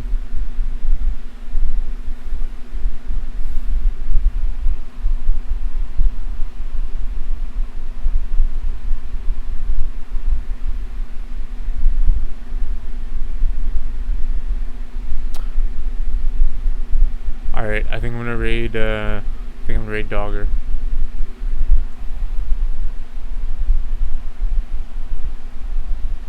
Thanks for being here, buddy. I appreciate it a lot. Thanks for all the kind words and everything too.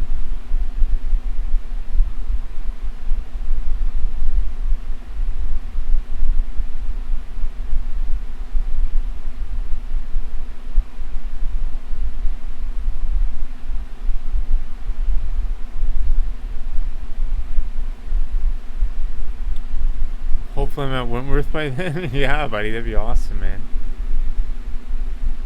I hope it's going okay at Deerhurst, man. Deerhurst is pretty... You don't have to worry about waist class codes as much, right? Well, I guess you do. Actually, you do. It's actually much more infectious. But I mean, like mixing of containers and stuff. Like flammables with oxidizers. You're right, you can never do that and shit. It's that incinerator. Oh. Why is that? Are you working like with it, or you're definitely working near it? There's down again. The bodies be rotten. Oh. Wow. I'm sorry, man. I'm really sorry to hear that, dude.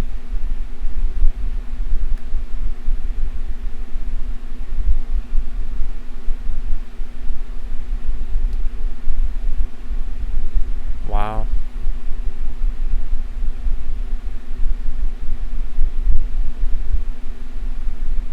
Scan the bins and the bodies pile up 10 feet behind me. Oh my god, man. That's crazy, dude. That's crazy, man. I'm gonna add that quote. I gotta add that quote, man. That's a crazy quote.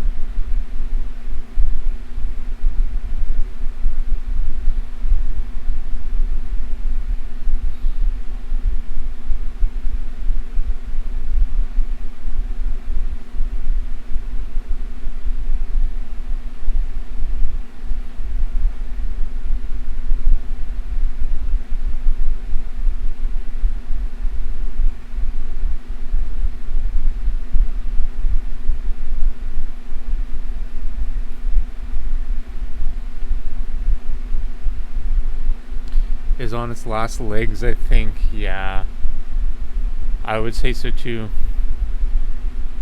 I just think they just don't want to buy. I don't think they have the engineering knowledge internally to like build a new incinerator. They would have to definitely outsource it to like a company or like a contractor, which would be very expensive. Because I think Stericycle bought the incinerator. I think everything was purchased. I think Stericycle grew due to just business buying of businesses, right? They're not the actual maintenance people or the engineers. Even they bought the WMS computer waste, the hazardous waste system that we use at Wentworth. Stericycle like bought it from PMC, which is a hazardous waste company before, a smaller one. Sean looks like he's going to have an aneurysm every shift now. Oh, no.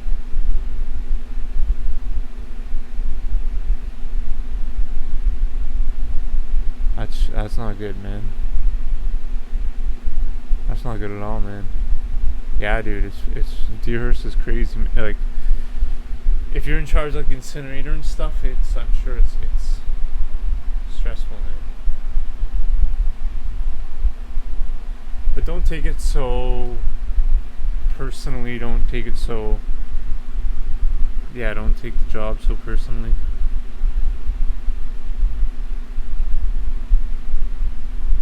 Like, don't take on its problems, you know what I mean?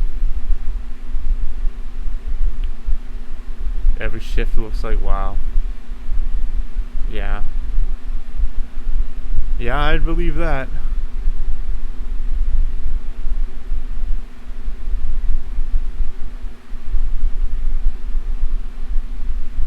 Crazy, man.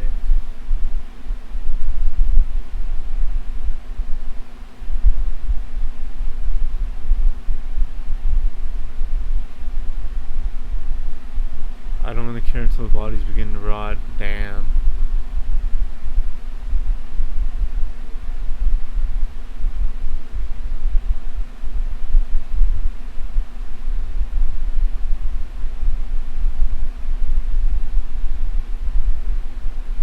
Probation is up. That'd be awesome, buddy. That'd be amazing.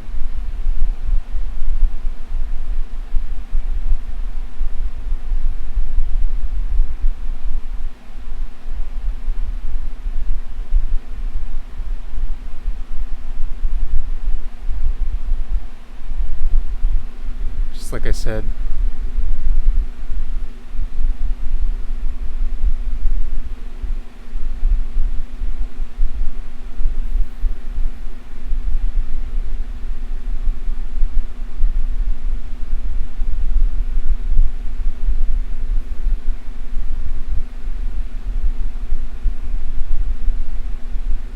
that'd be great, buddy. That'd be amazing.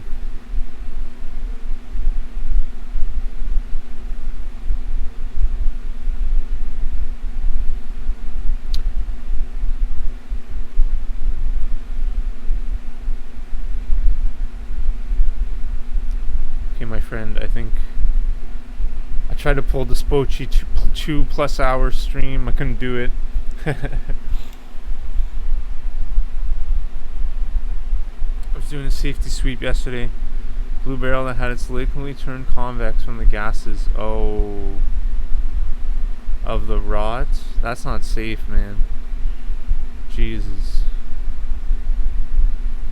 That's not safe, buddy. That could, like, pop, and that can go, like, the liquid can go in your, like, eye and stuff. You know that. Dang, man. That's not very good.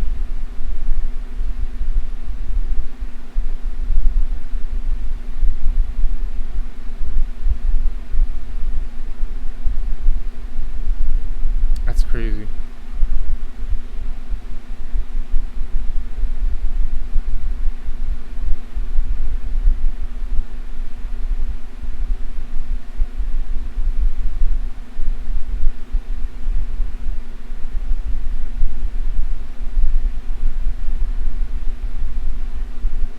You couldn't make it to 2 hours. You owe the fans.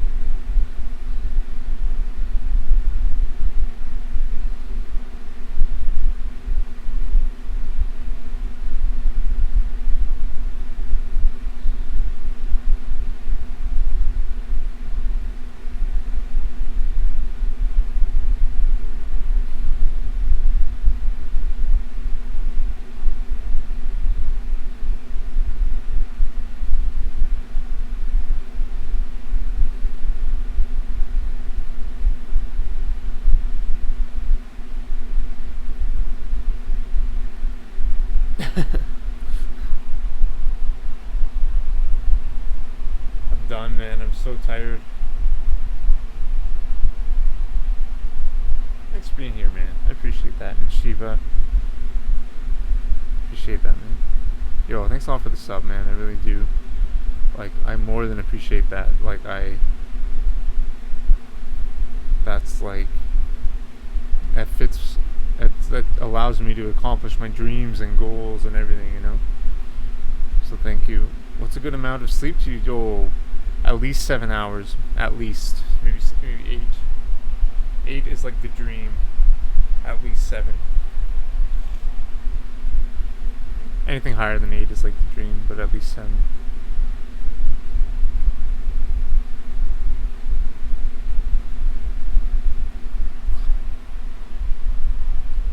Oh my god. Ooh.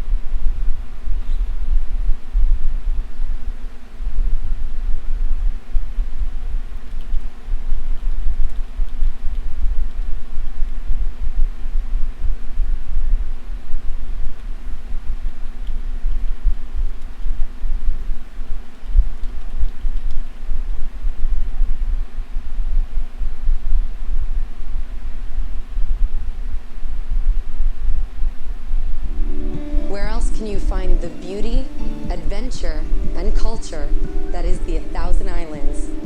Find your reason to escape and take it all in. Here, you can unplug, unwind, and absorb.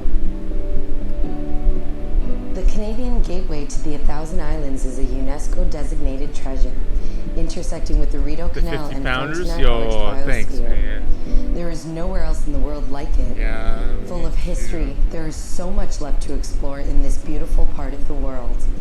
The formation of the 1,000 Islands goes back hundreds of millions of years, where it was once a mountain range that was shaped by a glacier thought to be 3 miles high, taking the tops of the mountains off and creating the islands. The valley left behind was flooded by the St. Lawrence River, creating what we see today. There are 1,864 islands in total that form a bridge connecting the Canadian Shield to the north and the Adirondack Mountains to the south. Here, the geological conditions are different from what you would find 50 kilometers to either side of this area, making the ecosystem unique to this region. There are plant life and animals that can be found nowhere else. There are so many ways to explore the majesty of the islands with its pristine wilderness, whether it's by boat cruise, kayaking, or taking flight. Experience the vast landscapes and find hidden treasures filled with luxury and mystery on 1,000 Islands Boat Lines cruise. Offering a variety of trips, sail past the mansions of millionaires, explore castles, and sightsee at your leisure.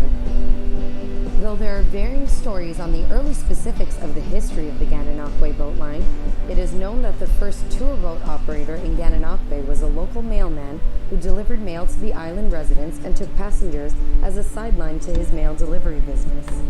Today, Gananoque Boat Line owns 5 triple-decker vessels ranging in capacity from 380 to 500 Yo, Baron, passengers. what's up, man? I'm about to sign off though, buddy, but yo, thanks Cruise for being through here, the man. American span of the 1,000 Islands before your 2-hour stopover, where you will step back in time to explore the romantic legend of Bolt Castle. Enjoy a magnificent return voyage through the Canadian span of the 1,000 Islands on the largest and most iconic passenger vessels on the St. Lawrence River. At the turn of the century, George C. Bolt, millionaire proprietor of the world-famous Waldorf Astoria Hotel, set out to build a full-size Rhineland castle on Hard Island as a display of his love for his wife, Louise. When she passed away suddenly, all construction was halted. Bolt never returned to the island, leaving behind the structure as a monument of his love. Currently, it is owned by the Thousand Islands Bridge Authority, who are restoring the castle to its intended glory. Each island has its own story. Immerse yourself within the landscape and learn about the history with 1,000 Islands kayaking. Great for all ages and beginner-friendly, the kind, knowledgeable staff will take you through the basics of kayaking before hitting the water. The tours offer a range of activities, from rentals and self-guided tours to guided full-day trips. Travel through the Admiralty Islands, named after the British Lords of Admiralty, and learn about the rich history paddling through the clear waters of the St. Lawrence.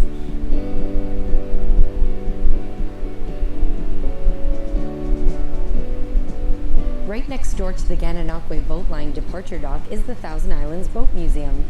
There you will enter a recreated cottage, learn all about an early merchant ship, touch boats that were built on these shores, and discover its spectacular docks and floating exhibit. Your visit through the boat museum will add to your amazing Gananoque Boat Line cruise. At the Arthur Childs Heritage Museum, discover a place where past meets present. Visit historic exhibits, relax on the waterfront veranda, and browse the Canadiana gift shop. Take it all in from up above, flying through the air with 1,000 Islands helicopter rides. With 5 unique aerial tours to choose from, visit Bolt Castle and Singer Castle from a different view. Enjoy a more intimate experience with pilot-narrated commentary or with a pre-recorded audio tour in 5 different languages. Relax in our welcome center while you wait for your flight. This destination...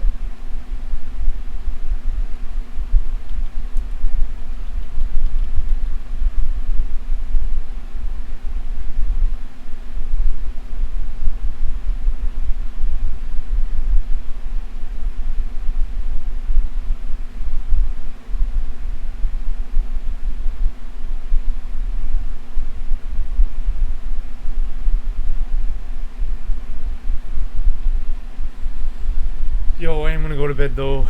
I am. I'm bed. Sorry, I'm gonna sign off.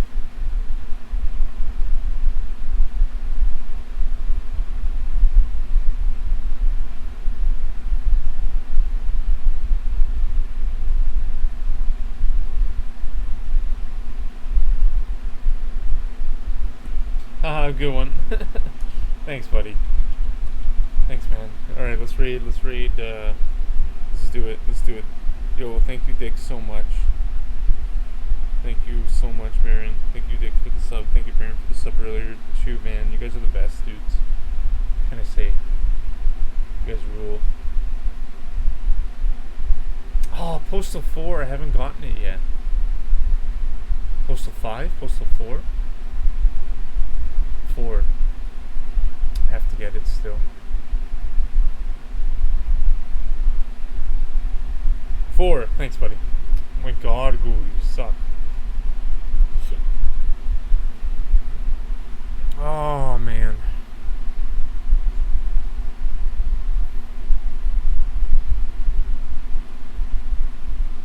Ghoul, you suck.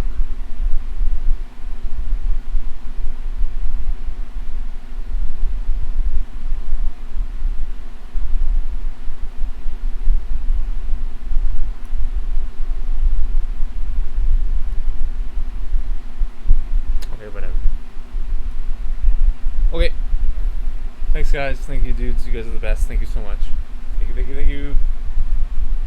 Oh no, my screen, my box. It's fine.